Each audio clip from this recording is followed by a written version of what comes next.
ये बंदा एक लोहे के पिंजरे यानी मेटल केज में जागता है। उसके शरीर पर एक कपड़ा तक नहीं है और उसे अंदाजा भी नहीं कि वो कहाँ है। जब वो आसपास देखता है तो उसे अपने जैसे कई पिंजरे दिखते हैं जिनमें कुछ बदकिस्मत लोग कैद हैं जो जल्द ही गुलाम यानी स्लेव्स बनने वाले हैं। लेकिन जिन को इस पूरे सीन से रत्ती भर भी फर्क नहीं पड़ता, क्योंकि जब एक बैंडिट लड़की उन्हें खाना खिलाने आती है वो बड़े आराम से खड़ा होता है और पिंजरे को ऐसे चीर देता है जैसे वो कुछ भी ना हो। जब वो लड़की देखती है कि उसने इतनी आसानी से मेटल तोड़ दिया तो वो बुरी तरह डर जाती है। उसे लगता है कि वो उसे मार डालेगा, लेकिन उसे पीटने के बजाय हमारा हीरो उसे हील करता है और उसे पता चलता है कि वो डाकुओं की मदद सिर्फ इसलिए कर रही है क्योंकि उन्होंने उसके छोटे भाई को बंधक बना रखा है। अब जिन तय करता है कि इन नीच लोगों का हिसाब यहीं और अभी करना होगा। वो दरवाजे को चकनाचूर कर देता है और उसे पहले बैंडिट के साथ उड़ाते हुए दूर फेंक देता है और उसे इस बात की जरा भी परवाह नहीं कि वो पूरी तरह नंगा है। जिन एक एक करके सबको ठिकाने लगाता है और पीछे बचते हैं तो बस अधमरे डाकुओं के ढेर। उन हैरान परेशान डाकुओं के पास कोई मौका ही नहीं था। वो उनके लिए बहुत ज्यादा तेज और ताकतवर है। आखिर में वो उनके बॉस तक पहुंचता है और ये कमीना, जिसे इस दुनिया में बहुत स्ट्रांग माना जाता है, लड़ने की हिम्मत तक नहीं जुटा पाता। हमारे लड़के को बाकी गुंडों की हालत खराब करते देख वो बस रहम की भीख मांगता है और पूछता है कि उसे क्या चाहिए। पैसा और गुलाम उसके लिए कोई बड़ी बात नहीं थे, लेकिन हमारा हीरो बाकी बचे डाकुओं का काम तमाम करके उसके करीब आता है। ये बैंडिट बॉस समझ ही नहीं पा रहा कि आखिर हो क्या रहा है। वो अपनी स्पिरिट पावर्स क्यों नहीं इस्तेमाल कर पा रहा और ये नंगा आदमी इतना ओवरवेलमिंगली स्ट्रांग कैसे है। जिन उसे किसी मामूली कीड़े की तरह देखता है। उस कमीने को समझ आ जाता है कि उसकी शामत आ चुकी है, इसलिए वो अपना आखिरी दांव खेलने के लिए भागता है एक पिंजरा जिसमें एक खूंखार मॉन्स्टर कैद है। बॉस को पूरा यकीन है कि अब हमारा हीरो गया काम से, पर जैसे ही वो मॉन्स्टर हमला करता है जिन बड़ी आसानी से उसके वार को ब्लॉक कर देता है। अब तो वो कमीना सच में सन्न रह गया। उसने आज तक किसी इंसान को मॉन्स्टर का सीधा हमला खाली हाथों से रोकते नहीं देखा था। पता चलता है कि जिन का कॉन्स्टिट्यूशन सुपर ह्यूमन है, और सिर्फ इतना ही नहीं, अगले ही पल वो अपनी डिवाइन पावर निकालता है और एक जबरदस्त एनर्जी बीम से उस मॉन्स्टर का नामो निशान मिटा देता है। काम खत्म होने के बाद वो उस नीच आदमी की तरफ मुड़ता है ताकि उन मासूमों के साथ जो उसने किया उसकी उसे ठीक से सजा दे सके। पर आखिर जिन इतना पावरफुल क्यों है और उसे ये शक्तियां कैसे?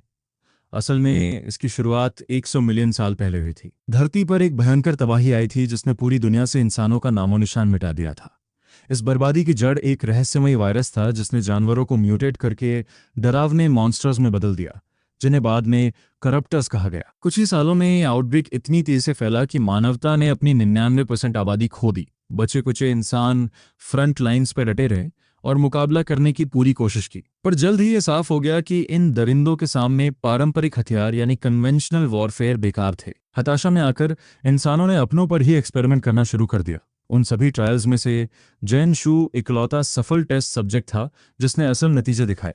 उसके साथ ही वैज्ञानिकों ने एक काउंटर वायरस बनाया जिसमें नैनो मशीन्स थे ताकि ग्रह के दूषित वातावरण को फिर से ठीक किया जा सके। अपनी इन नई बेमिसाल काबिलियतों के साथ जिन इस दुनिया का सुपर ह्यूमन मसीहा बन गया, जो हमेशा इंसानियत की आखिरी बस्तियों को बचाने की कोशिश करता रहा। लेकिन अंत में सब बेकार गया। वो बहुत देर कर चुके थे और आखिरकार आखिरी बचे हुए इंसान भी खत्म हो गए। अब जब कोई बचाने को बचा ही नहीं था तो जिन के वजूद का मकसद ही खत्म हो गया। वो उस काम में फेल हो गया था जिसके लिए उसे बनाया गया था। कम से कम उसकी साइंटिस्ट दोस्त कबूरा का तो यही मानना था। पर जिन की सोच बिल्कुल अलग थी। उसके लिए अभी भी जीने की एक वजह थी। भले ही वो आज की आबादी को न बचा सका हो, उसे पूरा भरोसा था कि उसकी शक्तियां आने वाली पीढ़ियों के काम आएंगी, क्योंकि नैनो मशीन्स पहले से ही वातावरण से करप्टर्स का असर खत्म करने में जुटी थीं। उसे उम्मीद थी कि एक दिन धरती फिर से पहले जैसी हो जाएगी और वो उस दिन का इंतजार करने को तैयार था। नतीजतन कगुरा ने उसे एक हाइबरनेशन कैप्सूल में डाल दिया जिसे उसे सदियों तक जीवित रखने के लिए डिजाइन किया गया था। जब जिन शांति से स्टासिस में सो रहा था, मॉन्स्टर्स धरती को उजाड़ते रहे। लेकिन जैसे जैसे दशक सदियों में और सदियां सहस्राब्दियों में बदलीं, ग्लोबल एनवायरनमेंट में बदलाव तेजी से होने लगा। वो अजीबोगरीब म्यूटेटेड जीव धीरे धीरे खत्म होने लगे और नई प्रजातियों के पनपने का रास्ता साफ हुआ। एवोल्यूशन का ये चक्र 100 मिलियन सालों तक चला, जो हमें उस सीन पर ले आता है जहां नई तरह से विकसित हुए 3 ह्यूमनॉइड जीव एक खौफनाक मॉन्स्टर से जान बचाकर भाग रहे हैं। वो घबराए हुए सर्वाइवर्स एक पुराने खंडहर यानी एंशिएंट रूइन के पास पहुंचते हैं और छिपने के लिए अंदर दुबक जाते हैं। वो बेरहम डेमोनिक बीस्ट उनके पीछे पीछे पीछे फैसिलिटी के अंदर घुस आता है। एक कोने में फंसे हुए, उनके पास भागने का कोई रास्ता नहीं था और वो लगभग उस जीव का डिनर बनने ही वाले थे। आखिरी उम्मीद में उस ग्रुप की लड़की मदद के लिए चिल्लाती है और अपने गांव के रक्षक देवता यानी गार्डियन गॉड से उन्हें बचाने की दुआ करती है। चमत्कारिक रूप से उसकी पावर सुन ली जाती है, जिससे हमारे हीरो की नींद खुल जाती है, जो ठीक उनके पीछे रखे कैप्सूल में 100 मिलियन सालों से सो रहा था। वो प्राचीन इंसान एक एनर्जी बीम छोड़ता है जो वहीं के वहीं उस मॉन्स्टर के परखच्चे उड़ा देती है। वो तीनों उलझन में है कि आखिर हुआ क्या, और मामला तब और अजीब हो जाता है जब उनके सामने एक बिल्कुल नंगा आदमी प्रकट होता है। इस नेकेड चार्ड ने सबसे पहले अपने कपड़े ढूंढे, जो उसके दोस्त कगरा द्वारा बनाए गए एक इंडिस्ट्रक्टिबल लॉक बॉक्स में सुरक्षित रखे थे। लैब के पुराने सिस्टम्स को चालू करने के बाद उसे पता चलता है कि उसने सीधे 100 मिलियन साल फ्यूचर में छलांग लगा दी है। हालांकि करोड़ों सालों ने ज्यादातर डेटा खराब कर दिया था, पर मशीनों का चलना ही किसी चमत्कार से कम नहीं था। ऐसा लगता है कि कगरा के बनाए नैनो मशीन वायरस ने अपना काम बखूबी किया और उन करप्टर्स को खत्म कर दिया, जिससे ये फैसिलिटी बची रही। उसे अपने पुराने दोस्त का छोड़ा हुआ एक कम्युनिकेशन क्यूब भी मिलता है, हालांकि उसमें क्या है यह भी राज है। फिर वो उन ह्यूमनॉइड्स की तरफ मुड़ता है, ये पूरी तरह भूल कर कि वो अभी भी बिना कपड़ों के हैं। जब उसे एहसास होता है कि बच्चे उसे इस हालत में ताक रहे हैं, वो झटपट कपड़े पहन लेता है और उसी फ्रेश लुक में आ जाता है जैसा वो लाखों साल पहले दिखता था। थोड़ी देर बाद वो उन तीनों के साथ फैसिलिटी से बाहर निकलता है और क्षितिज पर चमकते सूरज की तेज रोशनी उसकी आंखों को चौंधिया देती है। सच तो यह है कि उसने इतने जीवंत नज़ारे की उम्मीद नहीं की थी। उसके सामने का नज़ारा किसी जन्नत से कम नहीं था, जो उस तबाह हो चुकी दुनिया से बिल्कुल उलट था जिसे वो जानता था। बच्चे फौरन अपने गांव की तरफ बढ़ने लगते हैं और जिद करते हैं कि उनका गार्डियन गॉड भी उनके साथ चले। दूसरी तरफ हमारा हीरो इस बात को समझने लगा है कि आखिर ये कौन सी प्रजाति है। कायदे से तो इंसानियत अब तक जीवाश्म यानी फॉसिल फ्यूल बन जानी चाहिए थी। जानवरों जैसे लक्षणों वाले ये ह्यूमनॉइड्स पक्के तौर पर लाखों सालों के एवोल्यूशन और नैनो मशीन्स के असर का नतीजा है। यही नहीं, ये लोग ठीक वही भाषा बोल रहे हैं जो युगों पहले इंसान बोलते थे, जिसका साफ मतलब है कि ये उसी जड़ से निकले हैं। वो अपना परिचय जिन शादू के रूप में देता है और उनसे सिर्फ पहला नाम इस्तेमाल करने को कहता है। बदले में बकरी जैसे कानों वाली लड़की अपना नाम हकामा फिल बताती है। कोआला जैसा दिखने वाला लड़का दानपो है और उसके साथ वाली कैटगर्ल शांडी है। हकामा बाकी बातें बात के लिए छोड़ती है और जिनको खींचते हुए ले जाने लगती है, ये बताते हुए कि उसका गांव बस पास ही है। वो अपने इस नए भगवान को घर ले जाने के लिए बेताब है ताकि वो मौजूदा हमलावरों को खदेड़ सके। अफसोस की बात यह है कि जब तक वे पहुंचते हैं, गांव पर हमला हो चुका होता है और कई बस्तियां आग की लपटों में घिरी होती हैं। शांदी उस तबाही को देखकर आपा खो देती है और अपनी मां को ढूंढने के लिए घबराहट में आगे दौड़ जाती है। जब वो नुकसान का मुआयना करते हैं, जिन उनकी गंभीर स्थिति पर गौर करता है, वो तुरंत भाप लेता है कि गांव की सुरक्षा कितनी कमजोर है। दीवारें और घर मामूली लकड़ी के बने हैं। ये छोटी सी बात साफ कर देती है कि ये नई सभ्यता टेक्नोलॉजी के मामले में उस मानवीय युग से कोसों पीछे है जो उसे याद है। गांव के और अंदर जाने पर जिन को एक औरत एक अजीब से मॉन्स्टर से मुकाबला करते हुए दिखती है। एक नज़र में ही साफ था कि वो मुश्किल से उसका सामना कर पा रही है। उसे ये समझते देर नहीं लगती कि वो जीव बिल्कुल लाखों साल पहले वाले करप्टर्स जैसा है, और यहाँ सिर्फ सर्वाइविंग करप्टर्स ही इकलौती अजीब चीज नहीं थे। छोटी हकामा जाहिर तौर पर कोई जादुई तकनीक यानी मैजिक टेक्निक जानती है, जिससे उसका शरीर चमकने लगता है। हालांकि उसकी दखल अंदाजी की जरूरत नहीं पड़ती। जिन तेजी से आगे बढ़ता है और एक जबरदस्त किक से उस मॉन्स्टर की सिट्टी पिट्टी गुम कर देता है। फुर्ती से वो घायल बुजुर्ग औरत को अपनी बाहों में उठाता है और खतरे से बाहर ले आता है, जिससे छोटी हकामा को आखिरी वार करने का मौका मिल जाता है। अपनी मैजिक पावर का इस्तेमाल करते हुए वो एक छोटा सा फायरबॉल छोड़ती है जो बहुत ही पावरफुल था और उस मॉन्स्टर का काम तमाम कर देती है। मरे हुए जीव को देखकर जिन की थ्योरी कंफर्म हो जाती है। वातावरण की नैनो मशीन्स ने वाकई इन मॉन्स्टर्स की हीलिंग पावर छीन ली है, लेकिन उसे ये समझ नहीं आ रहा कि एक स्थानीय लड़की उन्हीं नैनो मशीन्स को कैसे कंट्रोल कर पा रही है। उसका अंदाजा है कि ये लोग वातावरण से नैनो मशीन पार्टिकल्स सोखते हैं और उन्हें ऑफेंसिव स्पेल्स में बदलते हैं, ठीक वैसे ही जैसे वो खुद करता है। पेंच यह है कि इतिहास के हिसाब से सिर्फ असली इंसान ही उस टेक्नोलॉजी को चला सकते थे। वो उस औरत से जिसे उसने अभी बचाया था सीधे अपनी जिज्ञासा जाहिर करता है कि क्या इस जमाने के हर किसी के पास ऐसी जादुई ताकत है। उसे समझ नहीं आता कि वो क्या कहना चाह रहा है, पर वो साफ करती है कि सिर्फ कुछ गिने चुने लोग ही इस ताकत का इस्तेमाल कर सकते हैं। उनकी संस्कृति में माना जाता है कि दैवीय शक्तियों यानी डिवाइन पावर्स वाले लोग ही इस मैजिक के हकदार हैं। उनके गांव में ऐसे सिर्फ 4 लोग हैं जिनको कड़ियां जोड़ने में ज्यादा दिमागी कसरत नहीं करनी पड़ी। डिवाइन पावर्स बस नैनो मशीन हेरफेर को समझाने का उनका पुराना और दिखावटी तरीका है। हकामा दौड़कर अपनी दादी के पास जाती है और बाकी गांव वालों के बारे में पूछती है, तो पता चलता है कि वे पहले ही सुरक्षित निकल चुके हैं। ये सुनकर उन तीनों को राहत मिलती है, हालांकि दादी इस बात से परेशान है कि बच्चे सुरक्षित जगह जाने के बजाय इस खतरनाक गांव में वापस क्यों आए। आखिर जिस जीव से वे अभी लड़े वो तो उस विशाल एडल्ट मॉन्स्टर के सामने बस एक बच्चा यानी लार्वा था, जो अभी पूरे इलाके में आतंक मचा रहा है। तभी एक दमदार आवाज तनाव को चीरती हुई आती है और बुढ़िया को भरोसा दिलाती है कि फिक्र की कोई बात नहीं है। उस विशाल हमलावर के बारे में जिसका उसने जिक्र किया, ये नया शख्स दावा करता है कि वो उसे अकेले ही ढेर कर सकता है। दलीन जाने पहचाने चेहरों को जंग के मैदान में वापस देखकर हैरान रह जाती हैं और तुरंत उस आदमी से बाकी ग्रामीणों के बारे में पूछती हैं। नीले बालों वाला योद्धा कंफर्म करता है कि बाकी सब सुरक्षित ठिकाने पर पहुंच चुके हैं। पता चलता है कि इस योद्धा के साथ आया बुजुर्ग असल में हकामा का पिता है। दोनों का इमोशनल रियूनियन होता है। जाहिर है वो जानना चाहता था कि वो कहाँ भाग गई थी। लड़की ईमानदारी से कबूल करती है कि वो सीधे उस सीलबंद दरवाजे यानी सील्ड डोर पर गई थी, जिसे सुनकर दादी को तगड़ा झटका लगता है। वो इस बात पर आग बबूला हो जाती हैं कि हकामा उस शापित इलाके में चली गई। स्थानीय कहानियों के मुताबिक उस दरवाजे के पार का इलाका सिर्फ गांव के गार्डियन गॉड का है। क्योंकि छोटी हकामा मॉन्स्टर के हमले से डरी हुई थी, वो बताती है कि वो बस देवता की मदद लेने गई थी। और जैसा कि वो गर्व से इशारा करती है, उनकी कहानियों का वो साक्षात भगवान ठीक उसके बगल में खड़ा है। दादी को जरा भी यकीन नहीं होता और वो इस अजनबी लड़के को अपना रक्षक मानने से साफ इनकार कर देती हैं। इससे भी बुरा ये कि उसके हुलिये को देखकर उन्हें लगता है कि हमारा हीरो किसी नीच प्रजाति यानी इंफीरियर स्पीशीज से है, जिससे उसे ऐसा पवित्र दर्जा देना उनकी नज़र में मजाक था। बीच में आकर छोटी शांति अपने नीले बालों वाले भाई को समझाने की कोशिश करती है कि जिन ही असली भगवान है। जवाब में उसका भाई अपनी नफरत और भेदभाव दिखाते हुए उसकी बातों को खारिज कर देता है और जिन के साधारण इंसानी कानों की तरफ इशारा करता है। उनके समाज में जिसके पास जानवरों जैसे लक्षण नहीं होते, उसे एक मामूली और तुच्छ जीव यानी लेसर बीइंग समझा जाता है।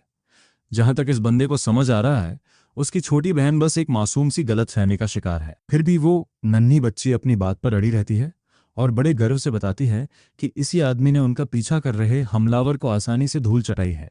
पर उसका भाई इस बात को अनसुना कर देता है और बड़े घमंड में कहता है कि वो भी किसी इन्वेडर को उतनी ही आसानी से ढेर कर सकता है। अब वो अपना ध्यान हमारे हीरो की तरफ मोड़ता है, जो पहले से ही इस फालतू के ड्रामे से बुरी तरह पक चुका है। वो नीले बालों वाला योद्धा जिनको धमकी देते हुए फौरन गांव छोड़ने को कहता है, क्योंकि उनके पास घटिया खून वाले मामूली जीवों के लिए कोई जगह नहीं है। वो बड़बोला जिनके बगल से गुजरते हुए अपनी बकवास जारी रखता है। वो खुद को लेकर इतना ओवर कॉन्फिडेंट है कि उस विशाल मॉन्स्टर को अकेले मारने के आत्मघाती मिशन पर निकल पड़ता है। वैसे इस घमंडी नीले सिर वाले का नाम सार्स है। सार्स के इस बिना सोचे समझे लिए गए फैसले को देख दादी काफी परेशान हो जाती है। फिर वो मुड़कर जिम की तरफ देखती हैं। भले ही उन्हें इस बात से फर्क नहीं पड़ता कि वो असल में कौन है, पर वो मानती हैं कि जान बचाने के लिए शुक्रिया न कहना बदतमीजी होगी। शुक्रिया करने के बाद वो जिन से एक आखिरी फेवर मांगती हैं कि वो बच्चों को सुरक्षित शेल्टर तक छुड़ाए, जबकि वो खुद जाकर ये देखेगी कि कहीं सार्स अपने अहंकार में अपनी जान न गंवा दे। जैसा कि उम्मीद थी, हमारे लड़के ने साफ मना कर दिया। उन्होंने उसके प्राइड पर सवाल उठाया था और वो चुपचाप खड़े होकर अपना अपमान नहीं सहने वाला। वो फैसला करता है कि वो इन लोगों को दिखाकर रहेगा कि वो कोई फालतू तमाशबीन नहीं है और न ही कोई नीच प्रजाति। सीन अब पास की झील की तरफ शिफ्ट होता है, जहां वो भीमकाय और घिनौना मॉन्स्टर डेरा डाले हुए हैं। सास वहां पहुंच चुका है और बिना डरे सीधे कॉम्बैट स्टैंस ले लेता है। अपने भाले और शरीर को जूस जैसी कड़कती बिजली से चार्ज करके वो उस दरिंदे की तरफ बिजली की रफ्तार से दौड़ता है। पलटवार करने के लिए वो कमीना मॉन्स्टर अपने ही बच्चों को गोलियों की तरह इस्तेमाल करता है। खुशकिस्मती से सार्स के इलेक्ट्रिक भाले के सामने ये चिपचिपे लार्वे टिक नहीं पाते। रास्ता साफ होते ही सार्स मौके का फायदा उठाता है और हवा में उछलकर उस हरामजादे के चेहरे पर एक जबरदस्त कट मारता है। वो मॉन्स्टर दर्द के मारे जोर से चीखता है। जाहिर है हम सब जानते हैं कि ये इतना आसान नहीं होने वाला था। सार्स तब सन्न रह जाता है जब उस मॉन्स्टर का गहरा घाव तुरंत भरने लगता है। इस झटके से वो नीला योद्धा सुन्न पड़ जाता है और मॉन्स्टर उस पर जानलेवा हमला करने वाला होता है, जिसे वो चकमा भी नहीं दे सकता। लेकिन जैसा सोचा था, जिन ऐन वक्त पर बीच में आता है और उस भारी वार को ऐसे रोकता है जैसे कोई बड़ी बात ना हो। सार्स, जो अब तक खुद को खुदा समझ रहा था, उसे हकीकत का करारा तमाचा पड़ता है और खेल तो अभी शुरू हुआ है। मॉन्स्टर पीछे हटकर दोगुनी ताकत से हमला करने के लिए झपटा है, मगर मेरा हीरो उसे हमला करने का मौका तक नहीं देता। बस अपनी उंगलियों की एक मामूली सी चुटकी बजाकर जिन उस मॉन्स्टर के शरीर के आर पार एक साफ छेद कर देता है। वो घमंडी योद्धा बस अपनी फटी आंखों से ये नज़ारा देखता रह जाता है। जल्द ही बाकी सब भी झील के किनारे पहुंच जाते हैं। उनकी अभी भागने से सांस भी नहीं फूली थी कि उनके होश फिर से उड़ गए। वो देख रहे थे कि कैसे हमारा लड़का उस विशालकाय मॉन्स्टर को सिर्फ एक हाथ से रोक रहा है, जबकि वो मॉन्स्टर अपनी पूरी ताकत लगा रहा है। जिन अब इस लड़ाई से बोर होने लगा है। मामला जल्दी खत्म करने के लिए वो सार्स को कमर से पकड़कर रास्ते से हट जाता है। जैसे ही कैमरा पैन आउट होता है, हम देखते हैं कि वो विशाल मॉन्स्टर जिन की एनर्जी से पूरी तरह छलनी हो चुका है। सार्स पागलों की तरह बहस करता है कि इतने बड़े हमलों का क्या फायदा अगर वो मॉन्स्टर बार बार रीजनरेट होता रहे। शुक्र है कि जिन ने ये सब पहले ही सोच लिया था। यहीं पर नैनो मशीन्स काम आते हैं जो उस मॉन्स्टर के सेल्स को दोबारा जुड़ने से रोक रहे हैं। सार्स ने जो पहले घाव किया था वो काफी गहरा था, लेकिन वो इतना भी बड़ा नहीं था कि उसकी हीलिंग पावर को ओवरलोड कर सके। अब तक सार्स का लगभग मेंटल ब्रेकडाउन हो चुका है। वो ये हजम ही नहीं कर पा रहा कि ये मामूली दिखने वाला बंदा वाकई उनका रक्षक देवता हो सकता है। मजाक में जिन फौरन किसी भी डिवाइन कनेक्शन से इनकार कर देता है। उसे बस एक बात पता है कि उसके वजूद का मकसद ही भविष्य के लोगों की रक्षा करना और इन मॉन्स्टर्स को जड़ से मिटाना है।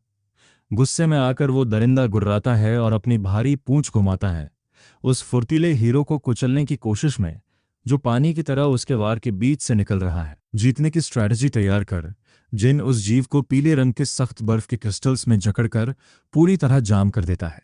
जैसे ही वो अपना आखिरी हमला चार्ज करता है जिससे उस मॉन्स्टर के परखच्चे उड़ना तय है, वो आखिरकार अपना असली परिचय देता है। वो खुद को एक ऐसा मॉन्स्टर बताता है जो इंसानियत की अपनी ही दुखद बेवकूफ़ी से पैदा हुआ है। वो एक ऐसा अवशिष्ट यानी रेलिक है जो 100 मिलियन साल की नींद से जागकर आया है। एक हथियार जिसे धरती से इस गंदगी को साफ करने के लिए बनाया गया था। सार्स की हालत ऐसी नहीं है कि वो समझ सके कि ये बंदा क्या बड़बड़ा रहा है, पर उसे बस इस बात से मतलब है कि क्या जिन वाकई वो कर पाएगा जिसका वो दावा कर रहा है। जाहिर है जिन कर सकता है। आखिर वो अनगिनत बेरहम और खौफनाक एक्सपेरिमेंट्स का नतीजा है। एक ऐसा हथियार जिसकी कल्पना भी नहीं की जा सकती। इंसानियत के खून से रंगे इतिहास से जन्मा हुआ वो इस दुनिया का पहला, आखिरी और इकलौता सच्चा इंसान है। अपनी बात खत्म करते ही जिन एक ऐसा अंधा कर देने वाला एनर्जी अटैक छोड़ता है जो उस मॉन्स्टर को पल भर में राख कर देता है। वो बीम इतनी ताकतवर है कि धरती के वायुमंडल को चीरकर सीधे अंतरिक्ष के वैक्यूम तक पहुंच जाती है, जिससे उस हरामजादे के दोबारा उगने का कोई चांस ही न रहे। उस मॉन्स्टर का नामो निशान मिटने के बाद सार्स के पास बोलने के लिए शब्द नहीं बचते। उसका सारा घमंड उसके मुंह पर दे मारा गया था। इस बीच झाड़ियों के पीछे छिपा कोई इस ग्रुप पर पैनी नजर रख रहा है। ये रहस्यमयी महिला असल में सिर्फ उस नए तरह के इन्वेडर की जासूसी करने आई थी जिसकी रिपोर्ट मिली थी। उसे अंदाजा भी नहीं था कि वो एक अलग ही किस्म के मॉन्स्टर को एक्शन में देख पाएगी। उसकी नज़र में राजधानी के होली नाइट्स के बड़े बड़े योद्धा भी ऐसे खतरे से अकेले टकराने की हिम्मत नहीं करते, मगर इस अनजान लड़के ने इसे बच्चों का खेल बना दिया। वो जासूस इतनी एक्साइट है कि उसे अपनी खुशी पर काबू नहीं रहा। वो फौरन ये सब अपनी गिल्ड को बताना चाहती है। उसी दिन बाद में जिन आखिरकार उस मिलियन साल पुराने होलोग्राम मैसेज को सुनता है जिसे उसकी दोस्त कगुरा ने उसके लिए छोड़ा था। उसका डिजिटल दोस्त ये कहते हुए शुरुआत करता है कि जब जिन इसे देख रहा होगा तब तक लाखों साल गुजर चुके होंगे। इतने लंबे समय के बाद कगुरा हैरानी जताता है कि अब धरती कैसी दिखती होगी और क्या इसका वातावरण ठीक हुआ भी है या नहीं। शुरुआत में ही वो एक बुरी खबर सुनाता है। वो खूंखार करप्टर्स कभी पूरी तरह खत्म नहीं होंगे, भले ही दुनिया कितनी भी सुधर जाए। और सच तो ये है कि ये बात साफ थी, क्योंकि जिन ने अभी अभी एक से लड़ाई खत्म की थी। कगरा बताता है कि जब जिन गहरी नींद में था तब वो खुद भी समय समय पर कोल्ड स्लीप में जाता रहा ताकि दुनिया में आ रहे बदलावों को देख सके। एनवायरनमेंट ठीक होने की वजह से करप्टर्स की संख्या धीरे धीरे कम हो रही थी, लेकिन अफसोस जैसे जैसे इकोसिस्टम बदला वो करप्टर्स भी उसी के साथ इवॉल्व यानी विकसित होने लगे। यह इस बात का साफ संकेत था कि दुनिया कभी भी इस खतरे से पूरी तरह पीछा नहीं छुड़ा पाएगी। इसका मुकाबला करने के लिए कागुरा बताता है कि उसने जानबूझकर नई पनप रही प्रजातियों के डीएनए में बदलाव किए ताकि वे इन मॉन्स्टर्स का शिकार बनने के बजाय उनका सामना कर सकें। इसके अलावा कागुरा बताता है कि उसने हमारे हीरो के लिए एक बहुत बड़ा पावर अप छोड़ा है। जी हाँ, वो चमकते हरे लिक्विड वाली डरावनी सी सुई यानी सिरिंज वही चीज़ है जिसे जिन को सीधे अपनी नसों में इंजेक्ट करना है।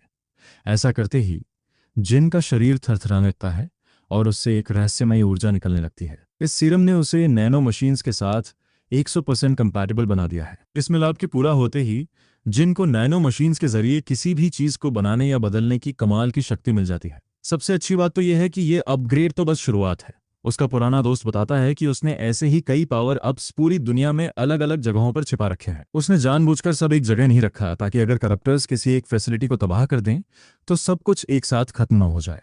साथ ही इस बहाने जिन को पूरी दुनिया घूमनी होगी और इस नई दुनिया की खूबसूरती को करीब से देखना होगा। कगुरा मानता है कि उसे नहीं पता कि इस नए युग में करप्टर्स कितने खतरनाक होंगे, पर उसे पूरा यकीन है कि यह भविष्य उस पुराने जमाने से कहीं ज्यादा सुनहरा है जिसे वे पीछे छोड़ आए थे।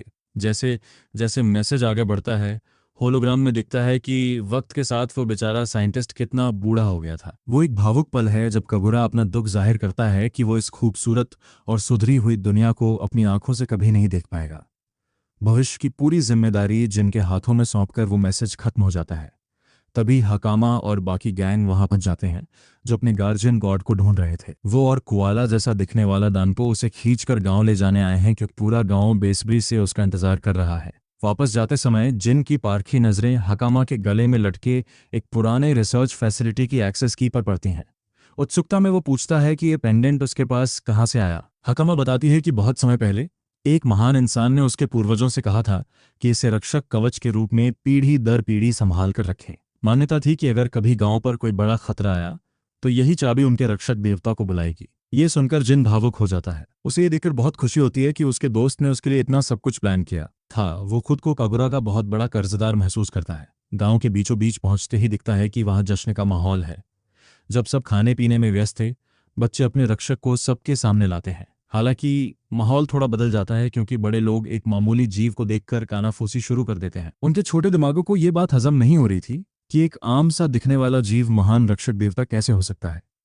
अभी वे हमारे लड़के की काबिलियत पर शक कर ही रहे थे कि तभी सार्स खड़ा हो गया और उन सब पर बुरी तरह बरस पड़ा कि उनकी हिम्मत कैसे हुई अपने मसीहा पर उंगली उठाने की। यहाँ तक कि उसने कुछ लोगों को 2-4 हाथ जड़ भी दिए। आखिर ये वही बुजदिल थे जो खतरा देखते ही दुम दबाकर भाग खड़े हुए थे। इस बहस को देखकर हकामा और डानपो को सार्स के दोगलेपन की बू आने लगती है। आखिर कुछ ही घंटे पहले वो खुद जिन की ताकत का मजाक उड़ा रहा था और उस पर सबसे ज्यादा शक कर रहा था। तभी गांव की दादी आगे आती हैं और जिन से बात करती हैं। वो खुद को उसका बहुत बड़ा कर्जदार मानती हैं और पूरे गांव की तरफ से उसका दिल से शुक्रिया अदा करने की कोशिश करती हैं। हकीकत तो ये है कि अगर उसने ऐन वक्त पर दखल न दिया होता तो आज इनमें से कोई भी जिंदा न बचता, पूरा गांव राख हो चुका होता। पर मेरा हीरो अपनी फितरत के मुताबिक इन तारीफों को हवा में उड़ा देता है और कहता है कि ये तो बस उसका काम था। फिर भी वो जानता है कि ये लोग उसे बिना कुछ दिए इतनी आसानी से पीछा नहीं छोड़ने वाले। धन दौलत मांगने के बजाय वो एक ऐसी चीज मांगता है जो उससे कहीं ज्यादा कीमती है, और वो है इन्फॉर्मेशन। जिन दुनिया के मौजूदा हालातों के बारे में सब कुछ बारीकी से जानना चाहता है। बदकिस्मती से बाहरी दुनिया से कटे हुए इन गांव वालों के पास इतने बड़े सवालों के जवाब नहीं थे। सही जानकारी के लिए वे उसे कोसिया के राजा की राजधानी यानी रॉयल कैपिटल जाने की सलाह देते हैं। चूंकि वहां हर तरह के लोग आते हैं, इसलिए वो जगह ताज़ा खबरों और जानकारी का सबसे बड़ा अड्डा है। वे बताते हैं कि उनके कोडामा विलेज के व्यापारी अक्सर रेशम के धागे से बनी चीजें बेचने वहां जाते रहते हैं। हालांकि राजधानी का रास्ता काफी लंबा और खतरों से भरा है, पर दादी को यकीन है कि जिन जैसे पावरफुल बंदे के लिए ये कोई बड़ी बात नहीं है। वे हकामा को उसका ऑफिशियल गाइड बना देती हैं क्योंकि उसे भी अपनी मैजिक ट्रेनिंग के लिए राजधानी की मशहूर एकेडमी में दाखिला लेना था। जिन ये जानकर हैरान रह जाता है कि इस दौर में भी पढ़ाई लिखाई के लिए ऐसे इंस्टीट्यूशंस मौजूद हैं। तभी पता चलता है कि हमारे हीरो को एक बहुत ही शोर मचाने वाला और वफादार फैन मिल गया है। सार्स बड़े जोश में सफर के दौरान रक्षक देवता का बॉडीगार्ड बनने के लिए खुद को पेश करता है। दादी फौरन उसे डांटकर चुप करा देती हैं और याद दिलाती हैं कि उसके पास राजधानी जाने की कोई वजह नहीं है। पर सार्स सीना ठोक कर कहता है कि उसके पास एक बहुत बड़ा मकसद है। वो शानदार होली नाइट ऑर्डर में शामिल होना चाहता है। लेकिन दादी जानती हैं कि ये सिर्फ ख्याली पुलाव है। वो बेरहमी से उसे हकीकत दिखाती हैं कि जिससे बेसिक एकेडमी का एग्जाम तक क्लियर नहीं हुआ, उसका एलीट नाइट्स बनना नामुमकिन है। ये सुनकर जिन थोड़ा चौंक जाता है। उसे लगा था कि डिवाइन पावर होने की वजह से सार्स को आसानी से एडमिशन मिल गया होगा।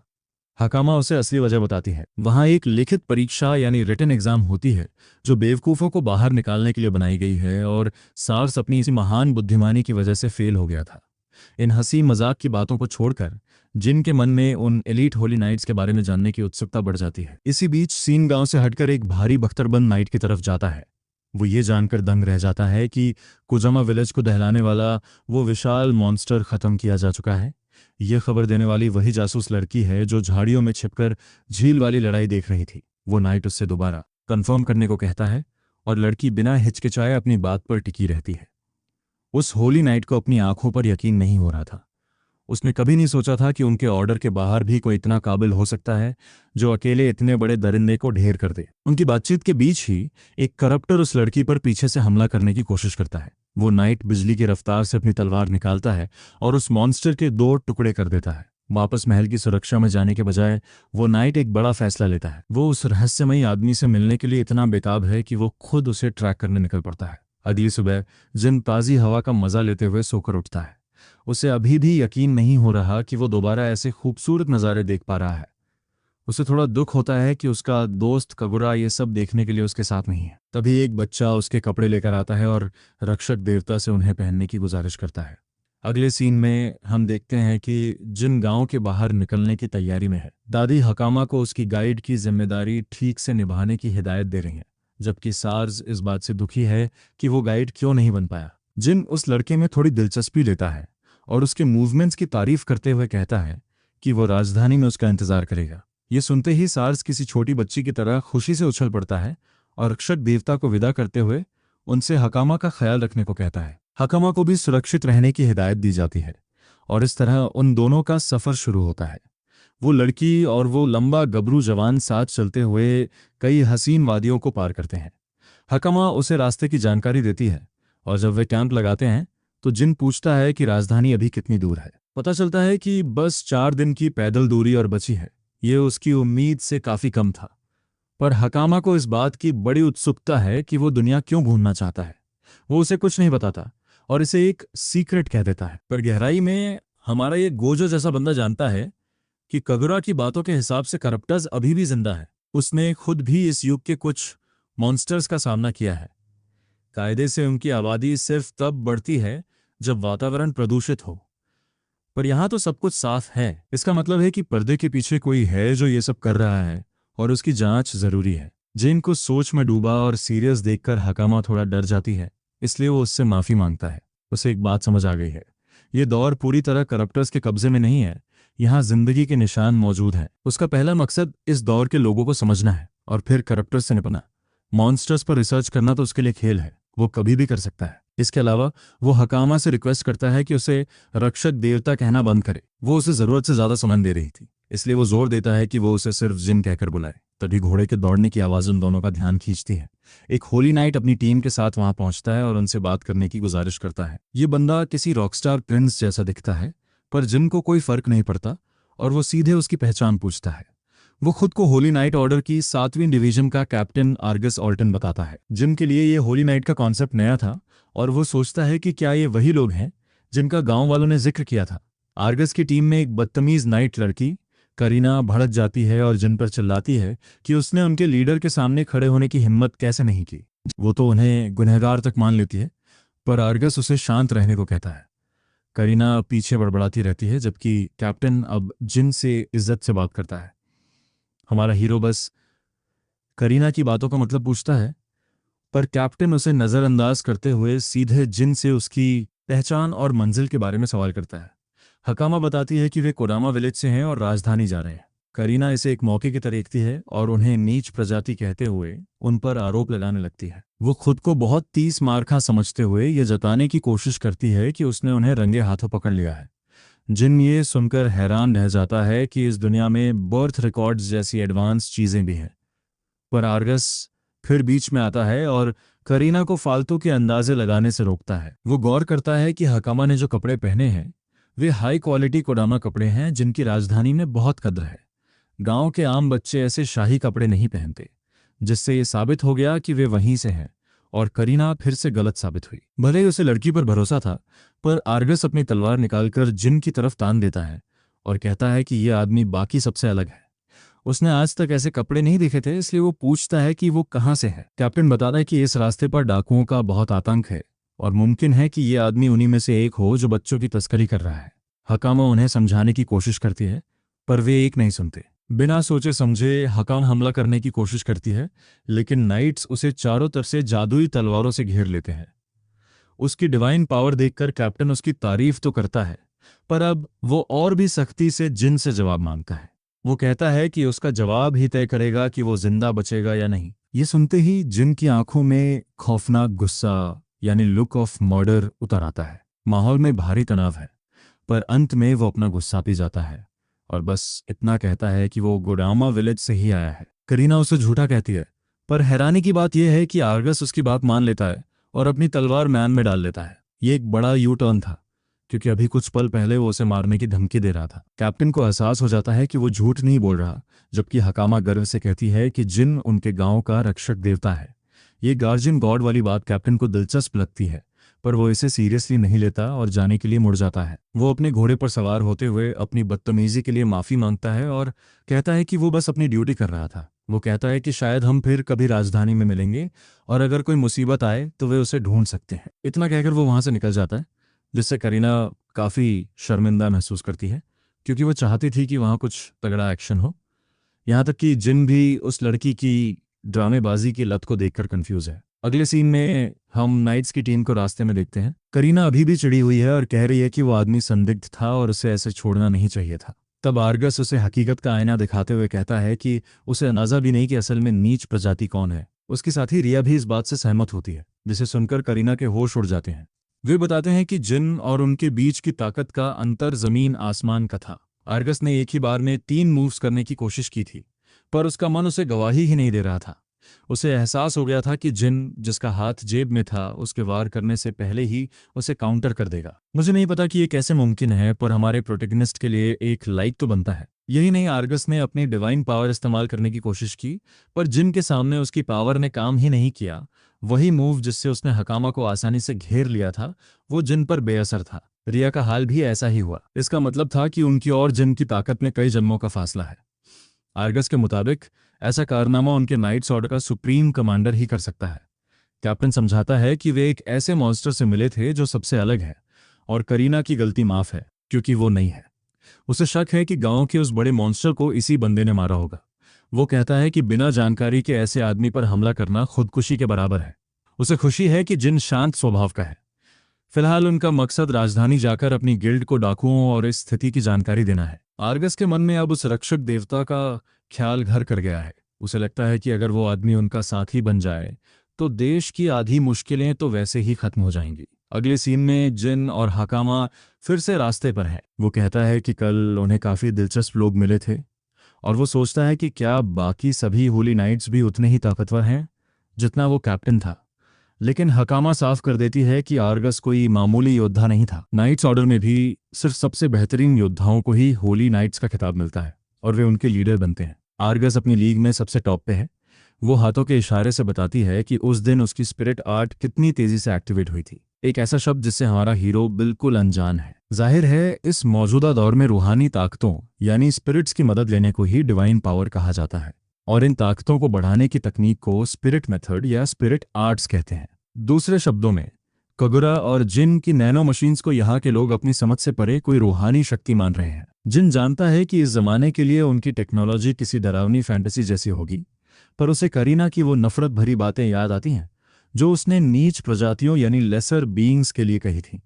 जिन इस शब्द में दिलचस्पी लेता है और उसे पता चलता है कि इस दौर में कई अलग अलग नस्लें रहती हैं, यहाँ तक कि कीड़ों और मछलियों जैसे दिखने वाले लोग भी हैं। दादी की बातों के हिसाब से कुछ नस्लें तो सिर्फ पानी या खास इलाकों में ही जिंदा रह सकती हैं। वक्त के साथ सब बदल गया क्योंकि जीवों ने खुद को माहौल के हिसाब से ढाल लिया एवॉल्व। ये बात जिन को काफी दिलचस्प लगती है। उसे एहसास होता है कि 100 मिलियन साल बाद शुरू हुए इस इवोल्यूशन चक्र के पीछे जरूर मानवता के कुछ बचे कुचे लोग ही रहे होंगे। वो इस बड़ी धारणा पर ज्यादा दिमाग नहीं लगाना चाहता। इसके बजाय जिन को समझ आता है कि जो लोग वक्त के साथ खुद को नहीं बदल पाए वे आज मजाक बनकर रह गए हैं। उन्हें ही नीच प्रजाति या इन्फीरियर स्पीशीज कहा जाता है। चूंकि वे खुद को ढाल नहीं सकते, इसलिए उन्हें समाज में सबसे नीचे और कमजोर माना जाता है। यहाँ तक कि समाज उनके साथ इंसानों जैसा बर्ताव भी नहीं करता और उन्हें गुलाम बनाकर बेच दिया जाता है। इस दौर में गुलामी यानी स्लेवरी का वजूद जिनको काफी खटकता है, लेकिन हकामा अपनी राय पर अटल है। वो बड़ी मासूमियत से कहती है कि उनके और उन नीच जीवों के बीच कोई खास फर्क नहीं है। उसे समझ नहीं आता कि लोग दूसरों के साथ बुरा बर्ताव सिर्फ इसलिए क्यों करते हैं क्योंकि वे उनसे अलग दिखते हैं। हर इंसान अपने आप में थोड़ा अजीब होता है। उसकी ऐसी बातें सुनकर जिन इस छोटी सी लड़की के कैरेक्टर से काफी इंप्रेस होता है। उनकी बातचीत चल ही रही थी कि तभी उनके सामने एक बदहाल और पिटा हुआ बच्चा आता है। वो सड़क पर गिर पड़ता है और उनसे मदद की भीख मांगता है। जैसे ही हकामा उसकी तरफ दौड़ती है, जिन गौर करता है कि इस बच्चे के कान जानवरों जैसे नहीं है, जिसका मतलब है कि एक शुद्ध इंसान है। वो बच्चा सर से पांव तक जख्मों से भरा है, ये चोटें किसी मामूली हादसे की नहीं लग रही। हकामा उसे उठाने की कोशिश करती है, जबकि जिन उसे ठीक करने के लिए अपनी पावर एक्टिवेट करता है। पर शुक्रिया अदा करने के बजाय वो बच्चा अचानक अपना नाटक बंद कर देता है और हकामा की गर्दन पर चाकू रख देता है। वो धमकी देता है कि अगर जैन अपनी जगह से 1 इंच भी हिला तो वो लड़की को मार डालेगा। हालात जिन की उम्मीद से बिल्कुल उलट हो गए। अब उसे पक्का यकीन हो गया कि ये सब एक जाल था। वो फौरन अपने आसपास के इलाके को स्कैन करता है ताकि छिपे हुए लोगों का पता लगा सके। तभी हवा में से एक आदमी प्रकट होता है जो पर उस नीले बालों वाले बच्चे की तारीफ करता है कि उसने उसके निर्देशों का बखूबी पालन किया। इस काबिलियत को स्टेल्थ कैमोफ्लेज कहा जाता है। ये नैनो मशीन्स के जरिए आसपास के नज़ारों को सोखकर एक अदृश्य चोगा इनविजिबिलिटी क्लोक तैयार करती है। इसकी बस एक ही कमजोरी है कि हिलते ही अदृश्यता खत्म हो जाती है।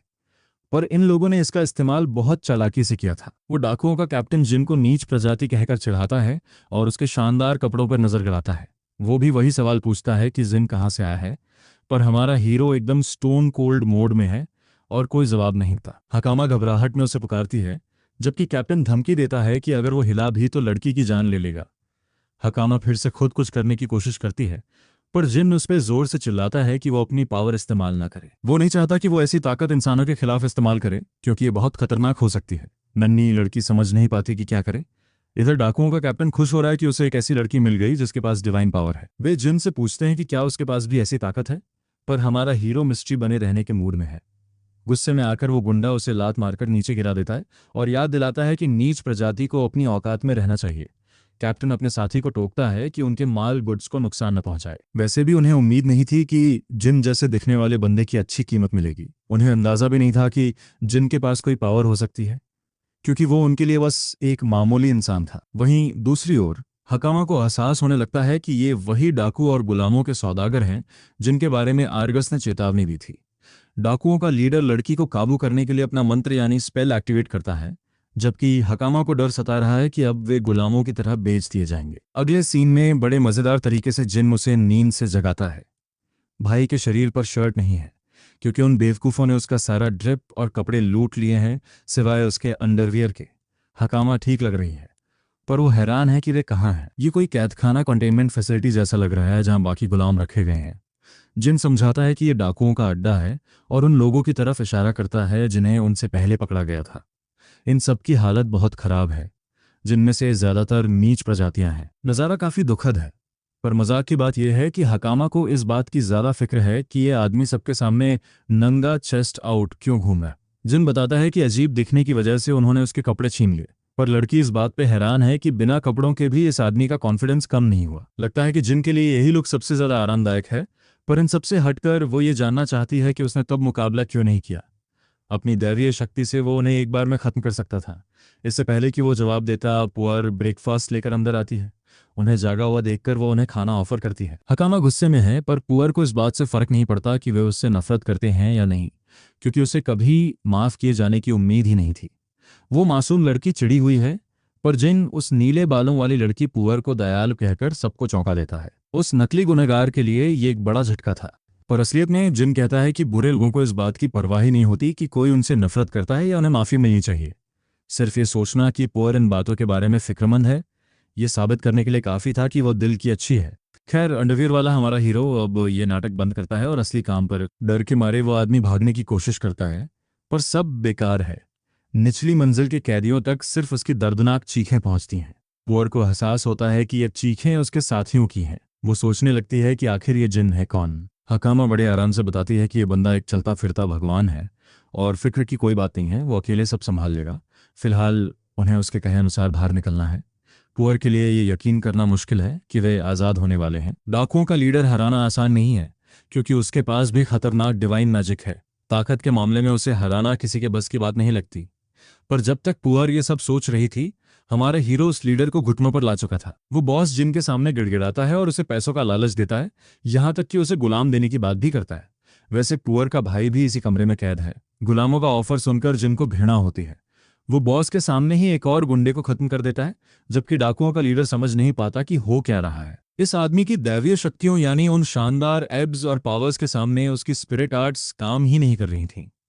और सबसे बड़ा राज तो यह है कि जिन को ये ताकत मिली कहां से। जिन मजाक में उस क्लाउन को कच्चा विलेन, हाफ बेक्ड विलेन कहता है। क्योंकि असली विलेन तो कम से कम हार सामने देखकर भागना जानते हैं, पर ये डाकू लीडर और उसके चमचे सिर्फ दूसरों को नीचा दिखाना जानते थे और इसी वहम में थे कि वे जीत सकते हैं। पर जैसे ही उन्हें हार का डर सताता है, वे भीख मांगने लगते हैं। सच कहूं तो ये ज़बानी पिटाई काफ़ी सुकून देने वाली है। जिन की सलाह मानकर डाकू लीडर भागना शुरू करता है। वो सीधे लिफ्ट के पास जाता है और लीवर खींच देता है, जिससे उनका सीक्रेट हथियार, एक पिंजरे में बंद मॉन्स्टर, आज़ाद हो जाता है। जिन ये देखकर हैरान है कि उनके पास एक करप्टेड जीव है। ये एक ताकतवर दरिंदा है जिसे किसी रईस नोबल के लिए पकड़ा गया था। मुझे तो ये समझ नहीं आ रहा कि ये पर्पल अरोंड श्वार्ज़नेगर जैसा दिखने वाला मॉन्स्टर पहले ही पिंजरा तोड़कर बाहर क्यों नहीं निकला। डाकू लीडर जिन को चुनौती देकर काफी खुश है और कसम खाता है कि वो सब कुछ तहस नहस कर देगा। वो मॉन्स्टर अपनी भयंकर गर्जना के साथ हमला करता है। पहला वार जिन को कुचलने के लिए होता है, पर जिन उसे ब्लॉक कर देता है। डाकू लीडर ये देखकर सन्न रह जाता है कि जिन की ताकत के सामने वो मॉन्स्टर भी कुछ नहीं है। मेरा मतलब है उसकी मांसपेशियों यानी मसल्स की ताकत। इस बीच जिन बताता है कि वो पैदा ही एक सुपर ह्यूमन बॉडी के साथ हुआ था, जिसकी मांसपेशियां एक आम इंसान के मुकाबले कई गुना ज्यादा ताकतवर है। अब वार करने की बारी उसकी थी। उसने उस दरिंदे को एक जोरदार लात मारी और अपनी असली ताकत दिखाने का वादा किया। भाई ने सीधे गोकू की तरह एक कमेहमेह लहर छोड़ दी, जिसने एक ही झटके में उस मॉन्स्टर के चिथड़े उड़ा दिए। इतनी लंबी चौड़ी बकवास करने के बाद डाकू लीडर फिर से अपने घुटनों पर आ गया। जिन उसे घृणा से देखता है और सोचता है कि ये नीच इंसान अब आगे क्या करेगा। जब उसके पास कोई रास्ता नहीं बचा तो वो कमीना गिड़गिड़ाने लगा और रहम की भीख मांगने लगा। मगर मेरे सफ़ेद बालों वाले इस शानदार राजा जिन ने उसके चेहरे पर एक जोरदार हुक जड़ दिया और उसे माफ करने से साफ इनकार कर दिया। मामला सुलझने के बाद उसने अपना ऑरा फॉर्मिंग ड्रिप कपड़े वापस लिया और बच्चों से इंतजार कराने के लिए पहले ही माफी मांग ली। सबसे पहले वो डाकुओं के खिलाफ ठोस सबूत जुटाने के लिए कुछ दस्तावेज चेक करना चाहता है। एक दराज खोलने पर उसे कुछ दिलचस्प नोट्स मिलते हैं। उन्हें देखकर शायद आपको लगे कि इस बंदे की लॉटरी लग गई है, पर हकीकत यह है कि हमारे हीरो को जरा भी अंदाजा नहीं कि वो पढ़ क्या रहा है। भाषा उसके लिए एकदम नई है, इसलिए वो हकामा की मदद लेता है। फिर भी जिन ये समझ नहीं पा रहा कि ये डाकू आखिर उस करप्टेड मॉन्स्टर का इस्तेमाल क्यों कर रहे थे। अपने शक को दूर करने के लिए वो उस मरे हुए मॉन्स्टर के अवशेषों की जांच करता है। इस तरह वो कमरे में तैरती नैनो मशीन्स के कैमरों तक पहुंच जाता है। जिन कम से कम पिछले हफ्ते का रिकॉर्ड देखना चाहता है और उसे अपनी पसंद का एक फुटेज मिल जाता है। पता चलता है कि एक रईस नोबेल उस मॉन्स्टर के साथ इनके पास आया था, पर उसने ये नहीं बताया कि वो उस जीव के साथ करना क्या चाहता है। जाते जाते उस शातिर विलेन ने बस एक इशारा किया कि जल्द ही ये देश तबाह होने वाला है। जिन इस बात को गांठ बांध लेता है। उधर कैद से छोटे बच्चों की तरफ सीन कट होता है, जहां पुअर अपने छोटे भाई से दोबारा मिलती है। दोनों एक दूसरे को गले लगाते हैं और राहत महसूस करते हैं कि किसी को गहरी चोट नहीं आई। वो मुड़कर जिन को भगवान कहकर पुकारती है और उसका शुक्रिया अदा करती है, पर भाई को ये नाम पसंद नहीं आता। इसके अलावा वो लाल वर्दी वाले उन लोगों के बारे में पूछता है जो डाकुओं को पकड़ रहे हैं। पता चलता है कि वे गिल्ड के कर्मचारी हैं। वहीं पास में खड़ा वो शानदार बालों और दाढ़ी वाला आदमी इस शहर का गिल्ड मास्टर है। वो आदमी जिन की तरफ खिंचा चला आता है और पूछता है कि क्या उसका इस घटना से कोई लेना देना है। हमारा हीरो अपनी बात कंफर्म करता है, जिस पर पादरा अपना परिचय गिल्ड मास्टर के रूप में देता है और उसकी मदद के लिए शुक्रिया अदा करता है। वो जिन को देखकर दंग है कि कैसे कोई बिना एक खरोंच खाए इतने सारे गुंडों को हरा सकता है। भले ही हुलिये से वो एक नीच प्रजाति जैसा लग रहा था, पर पादरा समझ गया था कि ये बंदा कोई मजाक नहीं है। गिल्ड मास्टर बताता है कि इस घटना से बहुत नुकसान हुआ है और डाकुओं को खत्म करने की रिक्वेस्ट्स अब तक के सबसे ऊंचे लेवल पर है। ये सुनकर जिन थोड़ा हैरान होता है, क्योंकि उसे लगा था कि यहाँ का कोई भी लॉर्ड डाकुओं को पकड़ना अपनी पहली प्राथमिकता मानेगा। गिल्ड मास्टर हंसते हुए कहता है कि लॉर्ड के पास भी इतना अधिकार नहीं है। अपराधों से निपटना गिल्ड मेंबर्स का काम है, जो राजा के प्रति वफादार होते हैं। अगर इस जमीन का शासक लॉर्ड चापी खुद भी कोई जुर्म करे तो उन्हें इसकी रिपोर्ट राजा को करनी होगी, भले ही ऐसा होना मुश्किल लगे। पादरा अपनी बात को लेकर कॉन्फिडेंट है, जबकि जिन 100 मिलियन साल पुराने हालातों से इसकी तुलना कर रहा है। उसे समझ आता है कि लॉर्ड का मतलब एक मेयर जैसा है और गिल्ड पुलिस की तरह काम कर रही है। फिर भी लॉर्ड चैपी ऐसा शख्स नहीं है जिस पर आसानी से भरोसा किया जा सके। जैन डाकुओं से मिले सारे दस्तावेज सौंप देता है और पूछता है कि क्या ये गिल्ड के काम आएंगे। गिल्ड मास्टर उनमें से एक को पढ़ता है और उसे एहसास होता है कि ये उन लोगों की लिस्ट है जो डाकुओं के साथ व्यापार करते थे। इस लिस्ट की मदद से वे पूरे ग्रुप को आसानी से गिरफ्तार कर सकते हैं। उत्सुकतावश जिन पूछता है कि क्या शहर के लॉर्ड का नाम भी इस लिस्ट में है, पर हैरानी की बात यह है कि लॉर्ड चैपी का नाम कहीं नहीं था। वो एक शातिर विलेन है जो अपने निशान मिटाना जानता है। फिलहाल जिन इस बारे में ज्यादा कुछ नहीं कर सकता। उसने गुलामों को आजाद कराने में मदद की है, इसलिए वो जानना चाहता है कि अब उनका क्या होगा। गिल्ड मास्टर भरोसा दिलाता है कि अगर किसी गुमशुदगी की रिपोर्ट दर्ज है तो गिल्ड उन्हें घर पहुंचाने की जिम्मेदारी लेगी। लेकिन जिनके पास ऐसा कुछ नहीं है, उनके पास जाने के लिए कोई जगह नहीं है। सिस्टम बहुत बेकार है क्योंकि वो पुअर और नीनो जैसे बच्चों का ख्याल नहीं रखता जिन्होंने अपने माता पिता को खो दिया है। इसलिए जिन उनके लिए किसी शेल्टर आश्रम के बारे में पूछता है। चौंकाने वाली बात यह है कि इस दौर में शहर में कोई शेल्टर ही नहीं है। पादरा सिर्फ इन बच्चों के लिए काम ढूंढ सकता है, पर चूंकि वे दोनों नीच श्रेणी में आते हैं इसलिए काम मिलना भी बहुत मुश्किल होगा। बच्चे उदास हैं और जिन निराश है कि इस दुनिया में भी सब कुछ वैसा ही है। वो इन बच्चों को अकेला नहीं छोड़ना चाहता, भले ही काम न मिले। तभी उसके दिमाग में एक आइडिया आता है और वो उनसे पूछता है कि क्या वे कहीं और काम करने को तैयार हैं। पुअर राजी हो जाती है, जिससे जिन को उस गोल्डन नाइट आर्गस की याद आती है जिसने कहा था कि ज़रूरत पड़ने पर वो उनकी मदद करेगा। अगले सीन में हम आर्गस से मिलने शाही राजधानी कोशिया पहुंचते हैं। वो होली नाइट वापस लौट ही रहा था कि अचानक उसे एक अजीब सी सिहरन महसूस होती है। अपने वास पर पहुंचकर वो अपनी टीम को आराम करने को कहता है। जैसे ही आर्गस अपने कमरों की तरफ बढ़ता है, नौकर चाकर बड़े गर्व और सम्मान के साथ उसका स्वागत करते हैं। वो सबसे पहले अपडेट मांगता है और अपने नौकरों के चेहरों को देखकर वो समझ जाता है कि जरूर कुछ हुआ है। बटलर अपने मालिक को परेशान करने के लिए माफी मांगता है, जबकि उसकी बहन ऊपर से उसे घूर रही है। आर्गस रिपोर्ट देखता है और उसका सिर चकरा जाता है। हालात उसकी उम्मीद से कहीं ज्यादा खराब थे। एक इन्वेडर राजधानी के अंदर घुस आया था और उसने काफी तबाही मचाई थी। वो अंदर कैसे आया ये उसके लिए कम जरूरी था, बल्कि सवाल ये था कि उस दरिंदे को अंदर लाने में मदद किसने की। उसका अंदाजा है कि यह हरिस्क एकेडमी के किसी शख्स का काम है, जहां संदिग्ध लोग उनके पतन की साजिश रचते रहते हैं। खैर, उसे राजधानी के हालातों को संभालने के लिए साथियों की सख्त जरूरत है। और इसी वक्त जिन और उसका ग्रुप राजधानी के लिए अपना सफर दोबारा शुरू करते हैं। इस मिशन के बीच 3 दिन गुजर गए। पुअर सोचने लगी कि क्या राजधानी में उनके जैसे लोगों के लिए वाकई कोई काम होगा। एक नेक इंसान होने के नाते जिन उन्हें यकीन दिलाता है कि उनका पढ़ना लिखना जानना ही उनके लिए बहुत बड़ी बात है, इसलिए वो उन्हें कॉन्फिडेंस रखने को कहता है। दूसरी तरफ हाकामा दूर इशारा करते हुए बताती है कि राजधानी बस पास ही है। जब जिन शाही राजधानी की भव्यता देखता है तो उसकी आंखें फटी की फटी रह जाती हैं। शाम तक वे राजधानी के अंदर पहुंचाते हैं, जहां हर तरफ लोगों की चहल पहल है। हकामा बताती है कि राजधानी आयात इंपोर्ट्स पर टिकी है, जिसका मतलब है कि यहाँ हर तरह का सामान मिलता है, यहाँ तक कि वो कोडामा कपड़े भी जिनका जिक्र पहले हुआ था। जिनको ये सब दिलचस्प लगता है और वो कुछ कीड़े जैसे दिखने वाले म्यूटेंट्स को भी देखता है। यहाँ अलग अलग नस्लों की भरमार है, जो दिखाती है कि सब अलग अलग तरह से विकसित हुए हैं। सड़कें साफ सुथरी हैं और सुरक्षा भी बेहतरीन है। पर इन सब फायदों के बावजूद यहाँ कुछ घिनौने हिस्से भी हैं। जिन सोचता है कि हर युग की अपनी अलग समस्याएं होती हैं। वो हकामा से एकेडमी के एंट्रेंस एग्जाम के बारे में पूछता है और उससे पता चलता है कि ये अगले हफ्ते होने वाला है। उन्हें एग्जाम शुरू होने तक इंतजार करना होगा। पर उनकी बातें सुनकर एक सुनहरे बालों वाली लड़की सोचती है कि क्या ये लोग हरिस्क एकेडमी में जाना चाहते हैं, जबकि ये सब तो नीच प्रजाति के लग रहे हैं। हम होटल के कमरों में पहुंचते हैं, जहां हकामा और नीनो आरामदायक बिस्तरों पर कूद पड़ते हैं। आखिरकार उन्हें एक अच्छी जगह सोने को मिली। राजधानी पहुंचने का अपना शुरुआती लक्ष्य पूरा करने के बाद जिन अब आगे के बारे में सोचता है। भले ही ये एक नया दौर है, पर जिंदा रहने के लिए पैसे तो कमाने ही होंगे।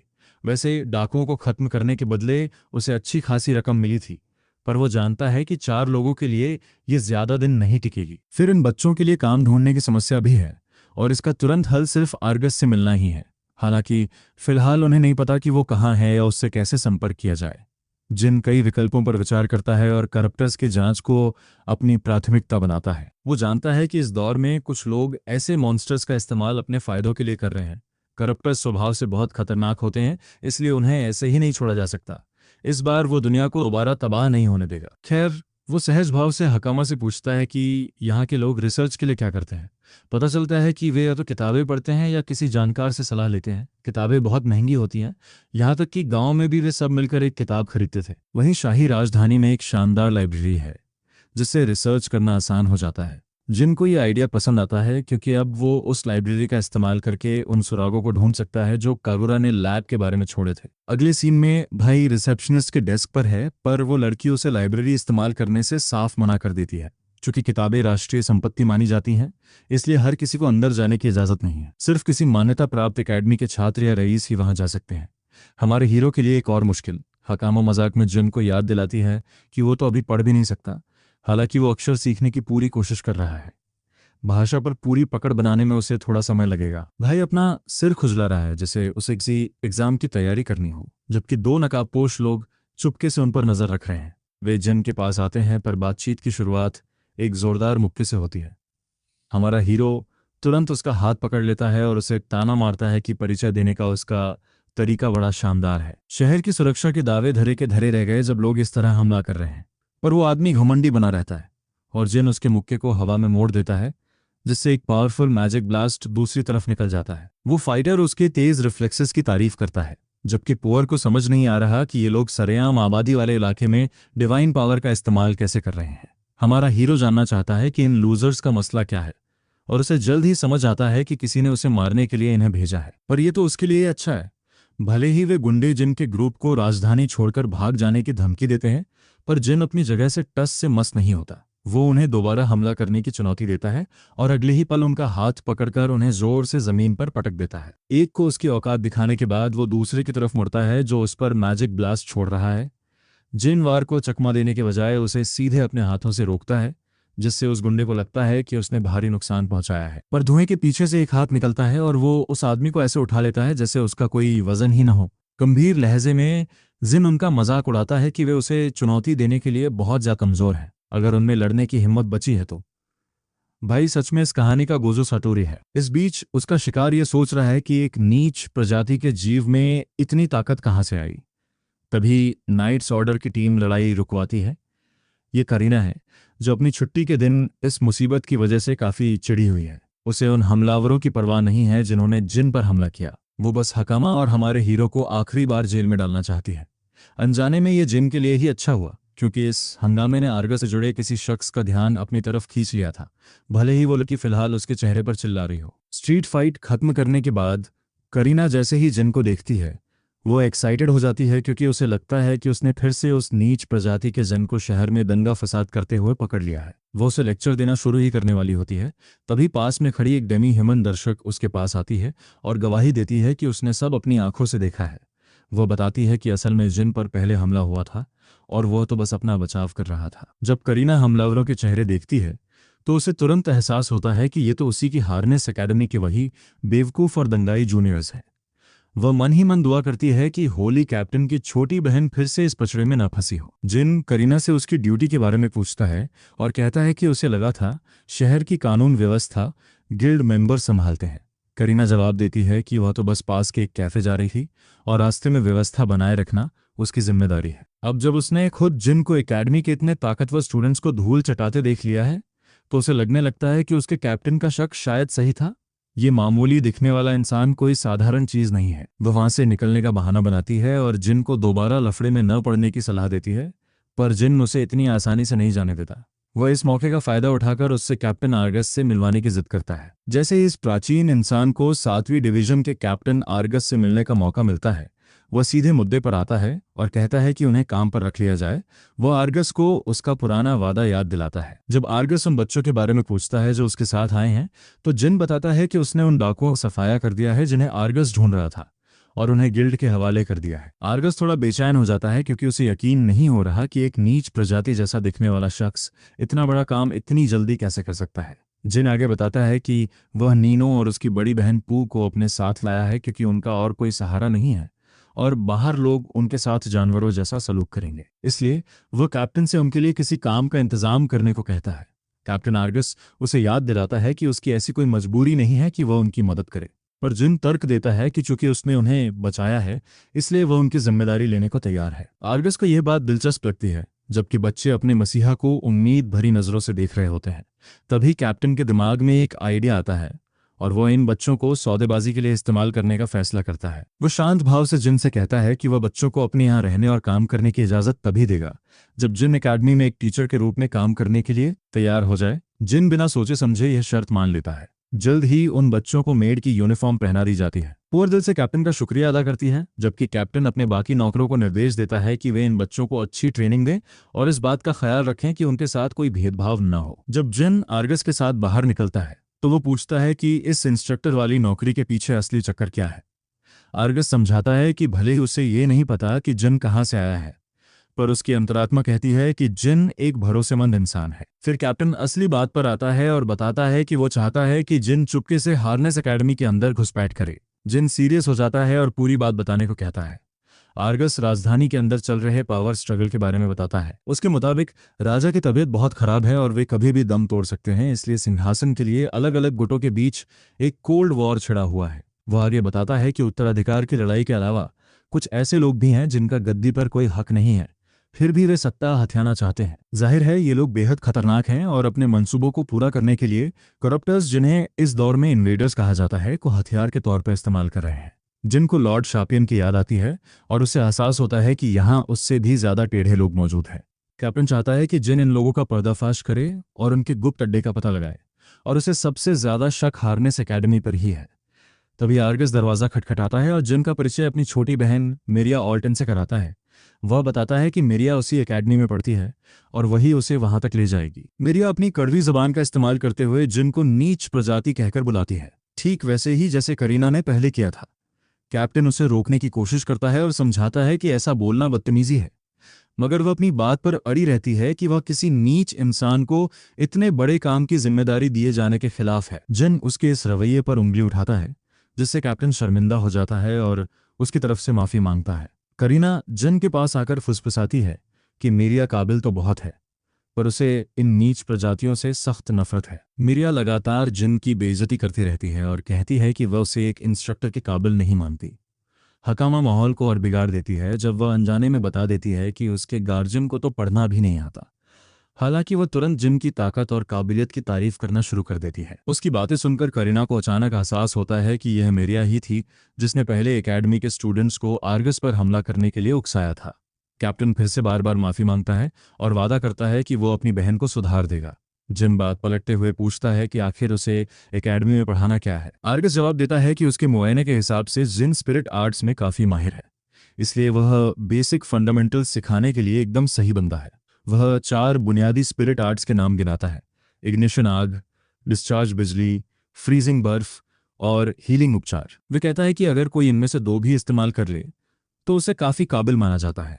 ये सुनकर कि यहाँ के बेसिक्स में सिर्फ 4 आर्ट्स हैं, जिनको समझ आता है कि वह डाकू लीडर वाकई काफी हुनरमंद था, क्योंकि उसने जो तकनीक इस्तेमाल की थी वो यहाँ के हिसाब से स्पेशल स्पिरिट आर्ट मानी जाएगी। जिन मन ही मन मुस्कुराता है और तय करता है कि वह इस दौर के लोगों की इन शक्तियों के प्रति समझ को पूरी तरह बदल देगा। कहानी अब 1 हफ्ते आगे बढ़ती है जब हकाम के एंट्रेंस एग्जाम का वक्त आता है। आर्गस जिन के साथ अंदर आता है क्योंकि वो चाहता है कि इस साल की इंस्ट्रक्टर की जिम्मेदारी जिन ही संभाल। दरअसल हर साल नाइट्स ऑर्डर की एक डिवीजन को यह पद भरना होता है और इस बार 7वीं डिवीजन की बारी है। जब जिन शांति से उनके पीछे चल रहा होता है तो रॉडमन नाम का एक मोटा आदमी उसे लगातार घूरे जा रहा होता है। आखिरकार वे हेडमास्टर के ऑफिस पहुंचते हैं और आर्गस उन्हें इज्जत से ग्रीट करता है। हेडमास्टर अपने पुराने छात्र को नाइट्स ऑर्डर में इतनी तरक्की करते देख मुस्कुराती हैं। फिर वह देश के अंदर चल रहे गुटों के झगड़े का जिक्र करती हैं और अचानक जिन की आलोचना करने लगती हैं। वह कैप्टन से कहती हैं कि उन्हें एकेडमी को इतना हल्के में नहीं लेना चाहिए कि वे एक नीच प्रजाति को इतने बड़े पद के लिए भेज दें। कैप्टन डटकर कहता है कि जिन उसके डिवीजन के किसी भी सदस्य से कहीं ज्यादा काबिल है। तभी वह दुबला पतला चूहे जैसा लॉर्ड गीता देखता है कि हेडमास्टर शायद जिन को स्वीकार करने वाली है, तो वह तुरंत विरोध करता है। अब वो उस प्राचीन इंसान की बेइज्जती करने का कमान संभाल लेता है और जोर देकर कहता है कि वे किसी नीच इंसान को ये पद नहीं दे सकते। हेडमास्टर लॉर्ड रॉडमन की तरफ मुड़कर उनकी राय पूछती हैं। वो मोटा आदमी इस चिंता से सहमत तो होता है, पर एक व्यावहारिक तर्क देता है कि अगर इसे रखा गया तो स्टूडेंट्स और बाकी इंस्ट्रक्टर्स की तरफ से कड़ा विरोध झेलना पड़ सकता है। हेडमास्टर भी इस बात को मान लेती हैं कि उन्हें भी यही डर सता रहा है। जिनको एहसास होता है कि उसे शामिल किए बिना ही उसके बारे में फैसले लिए जा रहे हैं, इसलिए वो आगे आता है और बड़े अदब से सबका अभिवादन करता है। वो शांत रहकर अपनी काबिलियत का परिचय देता है और दिखाता है कि मजाक उड़ाए जाने पर भी वह अपना आपा नहीं खोता। फिर वो लॉर्ड से एक सीधा सवाल पूछता है कि क्या वे उसे उसके हुलिये की वजह से आंक रहे हैं या उन्हें उसकी ताकत पर शक है। प्रिंसिपल मुस्कुराती हैं और कहती हैं कि उन्हें बस इस बात की फिक्र है कि क्या उसके पास वाकई वो काबिलियत है। फिर वो उसे खुद को साबित करने के लिए कहती हैं। जब आर्गस हेडमास्टर को खुद उसकी परीक्षा लेने का सुझाव देता है तो वह मान जाती है और हार्नेस एकेडमी के ट्रेनिंग ग्राउंड में एक मॉक बैटल का इंतजाम किया जाता है। वह चालाक और दुबला चूहे जैसा लॉर्ड गीता ही जिन का सामना करने के लिए आगे आता है। वह हंसते हुए कहता है कि कम से कम आज कम स्टूडेंट्स हैं तो जिन की बेइज्जती ज्यादा लोगों के सामने नहीं होगी।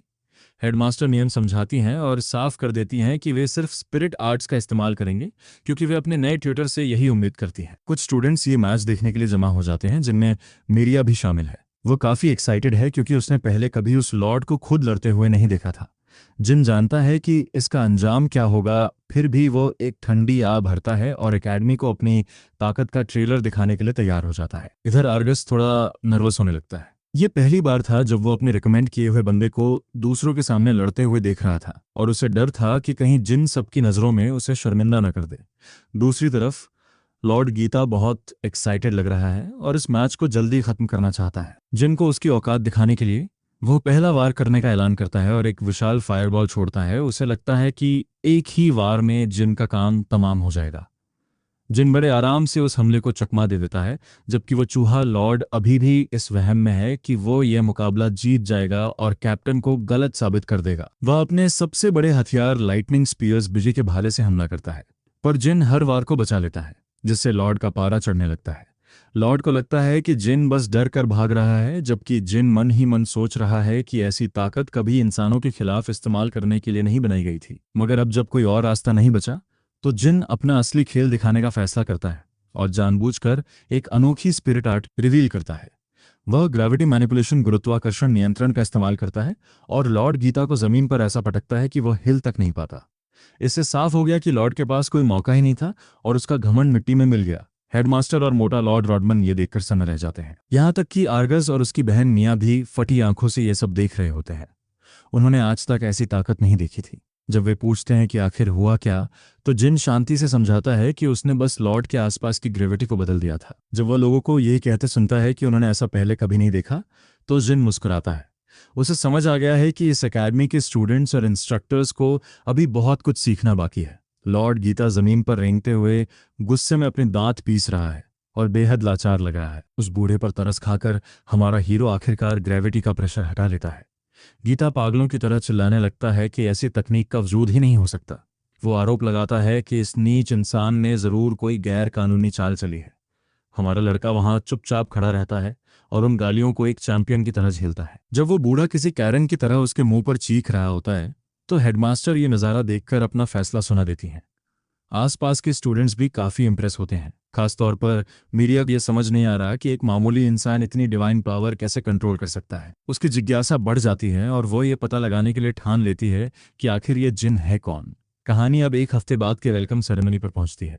वहां हेडमास्टर ऐलान करती हैं कि हार्नेस एकेडमी की स्थापना ऐसे योद्धाओं को तैयार करने के लिए की गई है जो बाहरी खतरों, इन्वेडर्स का खात्मा कर सकें। जो कमज़ोर हैं उनके लिए यहाँ कोई जगह नहीं है, लेकिन जो कामयाब होंगे उनका भविष्य रुतबे और ताकत से भरा होगा। ऊपर से यह सब देखते हुए मीरिया के पास खड़े कुछ डेमी ह्यूमंस इस बात पर हैरान हैं कि इस बार कितने ज़्यादा नए लोग जमा हुए हैं। उनमें से काफ़ी छात्र तो रईस खानदानों से भी नहीं है। रियस नाम का एक शेर जैसा दिखने वाला डेमी ह्यूमन बड़े कैजुअल अंदाज में मिया को ग्रीट करता है। वो कहता है कि उसे उम्मीद नहीं थी कि मिया खुद वेलकम सेरेमनी में आएगी। बातों बातों में उसकी नज़र फैकल्टी के बगल में बैठे एक नीच इन्फीरियर पर पड़ती है और उसे लगभग फंदा लग जाता है। जब मीरिया ये खुलासा करती है कि ये मामूली दिखने वाला बंदा उनका नया टीचर है, तो रायस के होश पूरी तरह उड़ जाते हैं। वह रायस से पूछती है कि हुलिये के हिसाब से उसका पहला इंप्रेशन क्या है। जब वो दो टूक शब्दों में कहता है कि ये बंदा तो एक एवरेज नोबडी लग रहा है, जिसकी ना कोई बीवी है ना कोई लाइफ, तो मीरिया मानती है कि उसकी पहली राय भी यही थी।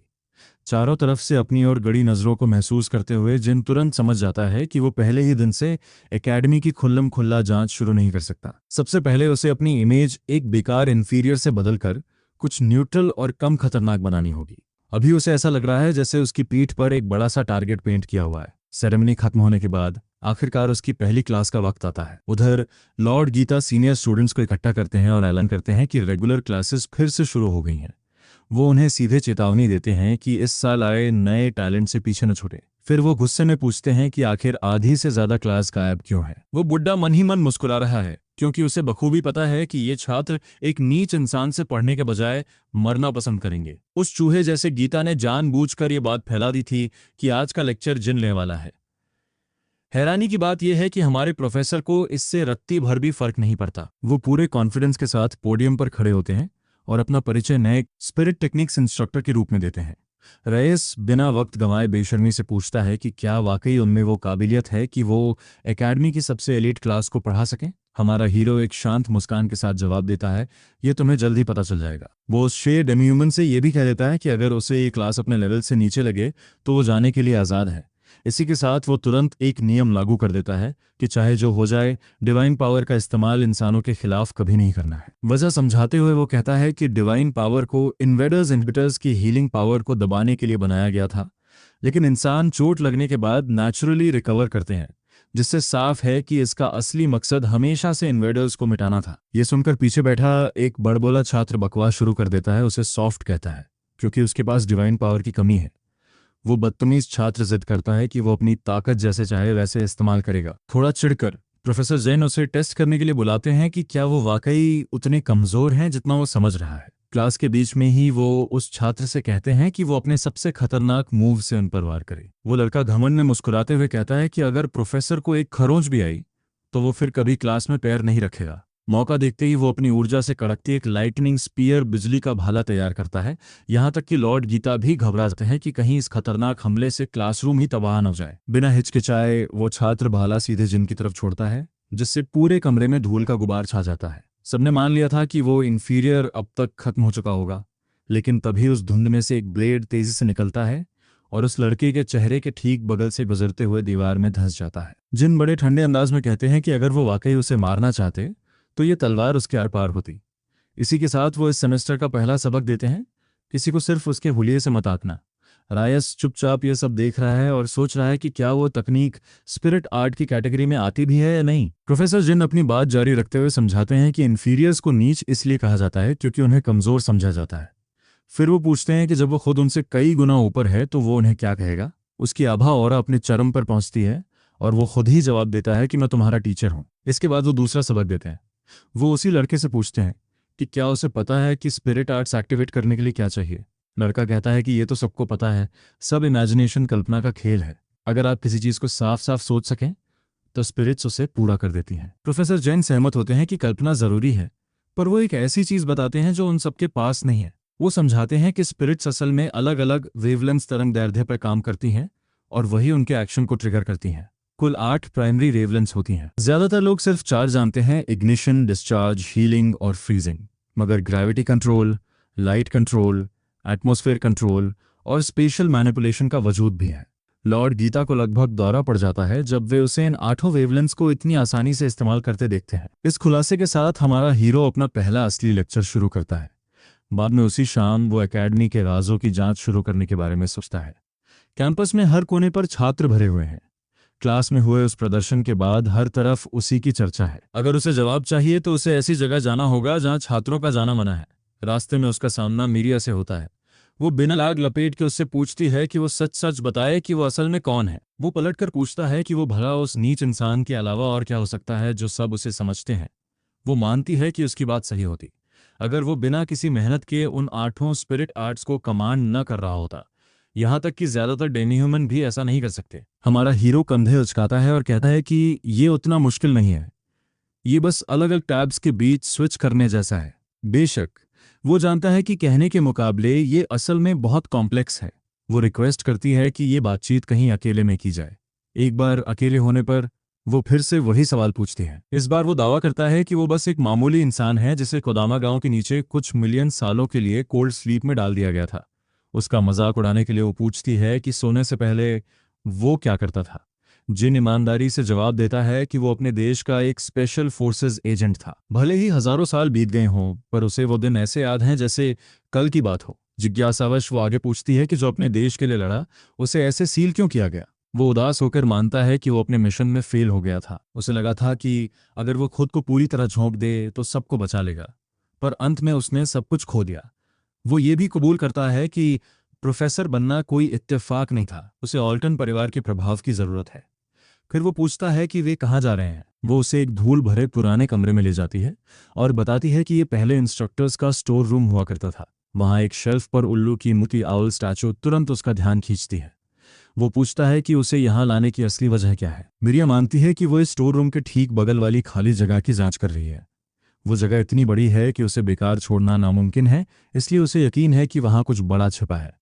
बिना एक सेकंड गंवाए प्रोफेसर जिन आगे बढ़ते हैं और उस उल्लू की मूर्ति को पकड़ लेते हैं। वो उसे अजीब नज़रों से देखती है कि वो इस धूल भरी सजावट की चीज़ को क्यों सहला रहा है। जैसे ही वो उसे हल्का सा घुमाता है, किताबों की अलमारी सरक जाती है और अंदर की ओर जाने वाला एक गुप्त रास्ता खुल जाता है। वो बड़े शांत अंदाज में उसे बधाई देता है कि तुम सही थी, यहाँ वाकई एक गुप्त कमरा है। मिरिया संद रह जाती है, उसे समझ नहीं आता कि उसने इतनी जल्दी ये मैकेनिज्म कैसे सुलझा लिया। हमारे प्रोफेसर कूल अंदाज में समझाते हैं कि उन्होंने गौर किया था कि पूरे धूल भरे कमरे में सिर्फ वो उल्लू ही इकलौती साफ चीज थी। इसके बाद वो उसे पीछे रुकने को कहते हैं ताकि वो अकेले जांच कर सके। हैरान होकर मिरिया साफ कह देती है कि वो भी साथ आएगी। वो उसे याद दिलाता है कि अंदर कोई खतरनाक इन्वेडर हो सकता है और शायद वो उसकी रक्षा ना कर पाए। वो सुनहरे बालों वाली लड़की साफ कर देती है कि उसे कम ना आंका जाए। वो दावा करती है कि वो अपनी क्लास में सबसे ऊपर है और शायद उसका भाई ही उससे बेहतर हो। ये सुनकर वो उसकी बात मान लेता है। वे दोनों उन पुरानी सीढ़ियों से नीचे उतरते हैं जो उनकी उम्मीद से कहीं ज्यादा गहरी थीं।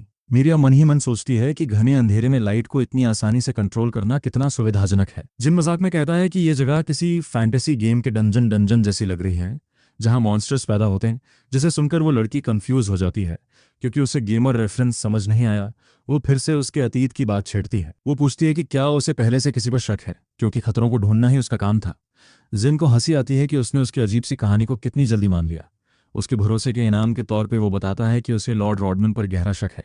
वो पूछती है कि उसे इतना यकीन क्यों है। प्रोफेसर समझाता है कि भले ही वो बंदा लेक्चर्स के दौरान बहुत करिश्माई लगता है, पर अकेले में उसके आसपास की वाइब बहुत अजीब और डरावनी होती है। उन खामोश पलों में वो कमीना ऐसा लगता है जैसे कोई गहरी साजिश रच रहा हो। वो कहता है कि ये उन लोगों की निशानी है जो दुनिया के सामने कुछ और असलियत में कुछ और होते हैं। उसे उसने ये भी गौर किया कि वो आदमी एक टीचर के हिसाब से कुछ ज्यादा ही शातिर और बारीक नजर रखने वाला है। मीरिया कहती है कि उसे पहले लॉर्ड गीता पर शक था, पर जिन उसकी थ्योरी खारिज कर देता है। वो कहता है कि जो इंसान अपनी भावनाओं पर काबू ना रख सके वो इतनी बड़ी साजिश नहीं रच सकता। यहां तक कि वो ये भी कह देता है कि वो झुर्रियों वाला बुड्ढा शायद दिल का बुरा नहीं है। आखिरकार वे सीढ़ियों के अंत तक पहुंचते हैं जो एक विशाल और धूल भरे हॉल में खुलती है। मिरिया की आंखें फटी की फटी रह जाती हैं जब वो एकेडमी के नीचे छुपा इतना बड़ा लेबिरिंथ भूल भुलैया देखती है। अचानक जिन रुक जाता है क्योंकि वो भी उतना ही हैरान है। उसने अपने सपनों में भी नहीं सोचा था कि उसे कगुरा की लेबोरेटरी ऐसी जगह मिलेगी। जब जिन उन दरवाजों को देखता है जो नैनो मशीन से सुरक्षित है, जिन्हें आज के लोग स्पिरिट्स कहेंगे, तो उसे पक्का यकीन हो जाता है कि ये कगुरा की ही लैब है। मिरिया घबरा रही है क्योंकि भले ही वो काफी समय से तलाश कर रही थी, पर उसे ये विशाल दरवाजा कभी नहीं मिला जो इतने वक्त से एकेडमी के नीचे छिपा था। जिन उसे समझाता है कि आम लोगों को ऐसा दरवाजा खोलने के लिए एक खास एक्सेस की चाहिए होगी। उसे याद आता है कि कैसे हकामा को वो चाबी विरासत में मिली थी और उसे लगता है कि यहाँ भी किसी के पास ऐसी ही चाबी होगी। हालांकि जिन जानता है कि उसके पास खुद ही फुल एक्सेस है। वो अपना हाथ आगे बढ़ाता है। लॉक सिस्टम तुरंत उसे हाईएस्ट अथॉरिटी के रूप में पहचान लेता है और दरवाजा खोल देता है। जैसे ही भारी गेट खुलते हैं, जैन सोचता है कि क्या इस देश के शासकों को उखाड़ने की साजिश रचने वाला भी कोई ऐसा ही शख्स है जिसके पास यहाँ का एक्सेस है। इधर मिरिया अभी भी सुनने खड़ी है। उसे यकीन नहीं हो रहा कि यह सब उनकी एकेडमी के ठीक नीचे था। वो पूछती है कि क्या उसे वाकई चाबी की जरूरत नहीं थी। जिन बड़े कैजुअल अंदाज में कहता है कि प्राचीन इंसान इस मामले में थोड़े स्पेशल होते हैं। मिरिया को अब उसकी बातों पर यकीन होने लगता है और वो चुपचाप उसके पीछे उस छिपी हुई लैब में चली जाती है। अंदर उन्हें लोहे के बड़े पिंजरों में बंद कई करप्टर्स मिलते हैं और अजीब बात यह है कि वे सब एकदम शांत हैं। पागल होने का कोई नामो निशान नहीं है। जिनको उन डाकुओं के पास कैद मॉन्स्टर्स याद आते हैं जो आज़ाद होने तक इसी तरह खामोश बैठे रहते थे। मगर जिस बात ने उसे सबसे ज़्यादा परेशान किया वो ये सवाल था कि इतने विशाल करप्टर्स को बिना किसी की नज़र में आए इस जगह तक लाया कैसे गया। मिरिया मानती है कि इस एकेडमी के बारे में उसके भाई का शक आखिरकार सही निकला। वो मशवरा देती है कि उन्हें चुपचाप यहीं छिपकर इंतजार करना चाहिए ताकि जो भी इसके पीछे है उसे रंगे हाथों पकड़ा जा सके, क्योंकि मुजरिम देर सवेर यहाँ जरूर वापस आएंगे। लेकिन जिम उसे समझाता है कि यहाँ खड़े रहकर इंतजार करने के बजाय उन्हें फौरन एकेडमी को सील करना चाहिए और पहले ही इन करप्टर्स से निपटना चाहिए। मिरिया बहस करती है कि वे इस प्लान के मास्टरमाइंड को भागने का मौका नहीं दे सकते, पर जिम साफ कहता है कि छात्रों की सुरक्षा सबसे पहले है, क्योंकि अगर ये मॉन्स्टर्स बेकाबू हो गए तो एकेडमी में मौजूद हर जान खतरे में पड़ जाएगी। जब वो जिक्र करता है कि उसका भाई आर्गस भी शायद यही फैसला लेता, तो लड़की आखिरकार उसकी बात मान लेती है। जिन आगे कहता है कि उसे इस सब के बारे में बहुत बुरा एहसास हो रहा है और जब भी उसे ऐसा लगता है उसकी इंस्टिंक्ट्स हमेशा सही साबित होती हैं। वो कहता है कि वो खुद इस लैब की थोड़ी और जांच करेगा और मिरिया से कहता है कि वो ऊपर जाकर अपने भाई को बुलाए ताकि एकेडमी में कर्फ्यू लगाया जा सके और स्टूडेंट्स को बचाया जा सके। उसे ऊपर भेजने के बाद जेन इस अंडरग्राउंड फैसिलिटी के और अंदर जाता है, इस उम्मीद में कि कुछ काम के मिल जाए। वहीं ऊपर की दुनिया में उस चूहे जैसे लॉर्ड गीता का नया ट्यूटर जिन से हारने पर मजाक उड़ाया जा रहा है। इसके बावजूद वो अभी भी जिन को नीच प्रजाति कहता है और अपनी इज्जत मिट्टी में मिलाने के लिए उसे ही जिम्मेदार ठहराता है। तभी हेडमास्टर लॉर्ड गीता के पास आती हैं और उसे ऐसी अजीब हरकतें बंद करने को कहती हैं क्योंकि छात्र असहज महसूस कर रहे हैं। हेडमास्टर सबके सामने उसकी बेइज्जती करती हैं और फिर लॉर्ड रॉडमन के बारे में पूछती हैं जो सुबह से गायब है। हेडमास्टर काफ़ी दबाव महसूस कर रही हैं और उस मोटे आदमी का गायब होना उनकी चिंता और बढ़ा देता है। तभी उनकी नज़र एकेडमी के ऊपर छा रहे काले बादलों पर पड़ती है और वो सोचने लगती हैं कि अचानक ये क्या हो गया। इधर मिरिया तेजी से ऊपर की तरफ भागती है, पर जैसे ही वो दरवाजे से बाहर निकलती है उसका सामना लॉर्ड रॉडमन से होता है, वही मोटा आदमी जो सुबह से गायब था। अब उसके चेहरे पर एक शुद्ध शैतानी मुस्कान है जिससे साफ पता चल रहा है कि वो किसी बड़े कांड की फिराक में है। उधर लैब में जिन कुछ अजीब लाल रंग के पोर्टल्स की जांच करता है जो किसी जिंदा चीज की तरह धड़क रहे हैं। वो सोचता है कि क्या ये सच में जिंदा है और क्या इसे कागुरा ने ही बनाया है। तभी जिनको कागुरा का छोड़ा हुआ वो मैसेज क्यूब और नैनो मशीन इंजेक्टर मिल जाता है। उसे उम्मीद है कि इस क्यूब में मौजूदा हालात को समझने और सुलझाने के सुराग होंगे। वो तुरंत क्यूब एक्टिवेट करता है और कागुरा का होलोग्राम प्रकट होता है जो बड़े आराम से कॉफी पी रहा है। कागुरा को पहले से यकीन था कि जिन ही सबसे पहले यहाँ पहुंचेगा क्योंकि ये लैब उसके जागने की जगह के सबसे करीब है। डॉक्टर समझाता है कि इस लैब में वो एक ऐसी डिवाइस बना रहा था जिसे इंसान करोड़ों साल पहले भी कभी नहीं बना पाए थे और उसकी शक्ति का एक छोटा हिस्सा इस इंजेक्टर में सील है ताकि जिन उसे इस्तेमाल कर सके। वो अपनी इस उपलब्धि की खूब तारीफ करता है और आखिरकार खुलासा करता है कि वो जिस हैरत अंगेज चीज़ की बात कर रहा है वो असल में एक टेलीपोर्टेशन डिवाइस है। जिन ने सपने में भी नहीं सोचा था कि कागुरा इतने बड़े पैमाने पर कुछ बना सकता है, पर अब सारी कड़ियां जुड़ने लगती हैं। आर्गस ने बताया था कि शहर में अचानक कहीं से भी हमलावर इन्वेडर्स प्रकट हो जाते हैं जिनके दिमाग में खतरे की घंटी बजने लगती है। जिसके पास भी ये डिवाइस है वही इस सब के पीछे है, खासकर तब जब यहाँ नीचे मॉन्स्टर्स का पूरा चिड़ियाघर कैद है। फिर उसे उस पागल वैज्ञानिक के रिकॉर्डेड मैसेज में कुछ अजीब लगता है। असली टेलीपोर्टेशन डिवाइस का रंग एकदम नीला था। अगर ऐसा है तो उसके सामने खड़ी ये लाल रंग की चीज आखिर भला क्या है। ठीक तभी जैसे ही घड़ी में 12 बजते हैं वो डिवाइस एक भयंकर गूंज के साथ एक्टिवेट हो जाती है। जिन खुद को संभालता है और उस डरावने मंजर के लिए तैयार हो जाता है तो वहां से निकलने वाला है। मगर होता यह है कि पिंजरों के अंदर मौजूद हर एक मॉन्स्टर पलक झपकते ही गायब हो जाए है। ऊपर सतह पर आर्गस और होली नाइट्स अपनी आंखों के सामने सबसे बुरा सपना सच होते देखते हैं। सैकड़ों मॉन्स्टर्स आसमान से शाही राजधानी पर ऐसे बरसते हैं जैसे किसी बैटल रॉयल मैच में कूद रहे हो। इधर अंडरग्राउंड में वो ग्रीसी मोटा आदमी रॉडमन मिरिया की तरफ एक डरावनी मुस्कान के साथ मुड़ता है। वो मजाक में पूछता है कि वो इतनी तनाव में और उतावली क्यों लग रही है। मिरिया ठंडे लहजे में उस सुअर से हटने को कहती है जब तक कि वो पिटना ना चाहता हो। लॉर्ड रॉडमन मानता है कि उसे शक था कि वो काफी समय से उसकी जासूसी कर रही थी, पर उसके लिए बदकिस्मती ये है कि उसने बहुत देर से ये सब समझा। जब मिरिया पूछती है कि इसका क्या मतलब है तो वो शांति से ऐलान करता है कि फैसले का दिन आ गया है। वो गंजू बताता है कि उसका इरादा तो इस धमाके को थोड़ा टालने का था, पर उसकी लैब में जासूसी करने वाले इन 2 चूहों ने उसे हाथ खोलने पर मजबूर कर दिया। खास तौर पर उसे एहसास हो गया था कि उसके बड़े प्लान के लिए असली खतरा जिन है। उसे अंदर से यह एहसास हो रहा था कि यह नया इंस्ट्रक्टर उसके लिए सबसे बड़ा सिरदर्द बनेगा। मिरिया के भाई की तरह उसे भी बिना कंफर्म किए पता है कि जिन ने ही वो गुप्त रास्ता ढूंढा है। अब और वक्त बर्बाद न करने का फैसला लेते हुए वो कहता है कि सारे गवाहों को यहीं खत्म कर देना बेहतर है। मिरिया को इस बात पर हंसी आती है कि उसे लगता है कि वो उसे हरा सकता है।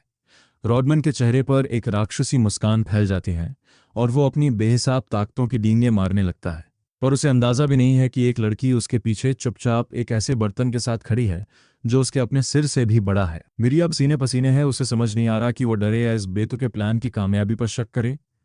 बिना हिचकिचाए हकामा अपनी पूरी ताकत झोंककर उस मोटे हरामजादे के सिर पर वार करती है। मिरिया उसे सदमे में देखती है और पूछती है कि वो यहाँ तक पहुंची कैसे। हकामा जल्दी जल्दी बताती है कि वो जिन को ढूंढने आई थी। बाहर पूरी तरह तबाही मची है और उनके रक्षक के बिना सबको बचाना नामुमकिन है। रास्ते में उसे एक और नई छात्रा कूडो मिली जिसने बताया कि प्रोफेसर अभी कुछ देर पहले स्टोर रूम में घुसे थे। नई लड़की को एक टीचर को बेहोश करने पर थोड़ा बुरा लग रहा है, पर हकामा कहती है कि वो कमीना इसी के लायक था। वैसे भी उसने उनका चेहरा पीछे से नहीं देखा, तो अगर कुछ गड़बड़ हुई तो सारा इल्जाम उस ब्लॉन्ड प्रिंसेस मिरिया पर मर देंगे। उसी पल जिन सीढ़ियों से ऊपर पहुंचता है। वो पूछता है कि क्या हुआ। तभी उसकी नज़र ज़मीन पर गिरे उस मोटे सुअर पर पड़ती है जो किसी गिरे हुए बॉलिंग पिन जैसा लग रहा है। हकामा उसे हकीकत बताती है कि बाहर शहर में कत्लेआम मच चुका है। उसे ज़रा भी हैरानी नहीं होती क्योंकि वो जानता है कि लैब के उन मॉन्स्टर्स को कहाँ भेजा गया होगा।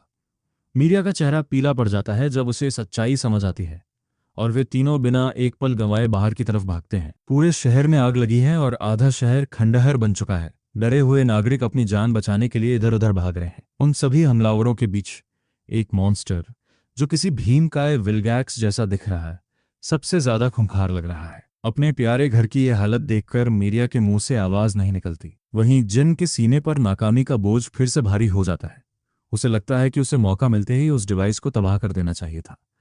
हकामा उसे फिर से होश में लाती है। वो उस विशालकाय टेंटेकल मॉन्स्टर की तरफ इशारा करती है जो सीधे राजमहल पर एक विनाशकारी हमला करने की तैयारी कर रहा है। अपनी गलती सुधारने के इरादे से जिन कगुरा के छोड़े हुए इंजेक्टर का इस्तेमाल करता है। इसे लेते ही उसे टेलीपोर्टेशन का एक लिमिटेड वर्जन मिल जाता है। पागल वैज्ञानिक ने समझाया था कि नैनो मशीन्स में इतनी ही एनर्जी है कि इसे 24 घंटे में सिर्फ एक बार एक्टिवेट किया जा सके। ऊपर से इसकी रेंज भी उतनी ही है जितनी दूर यूजर देख सकता है। पर ये पाबंदियां आम लोगों के लिए हैं और जिन कोई आम इंसान नहीं है उसकी टक्कर का बंदा उतनी दूर टेलीपोर्ट कर सकता है जहां तक उसकी नजर जाए। बिना एक सेकंड गंवाए वो गायब होता है और सीधे उस विशाल लेजर बीम के रास्ते में प्रकट हो जाता है, इससे पहले कि वो राजमहल से टकराए।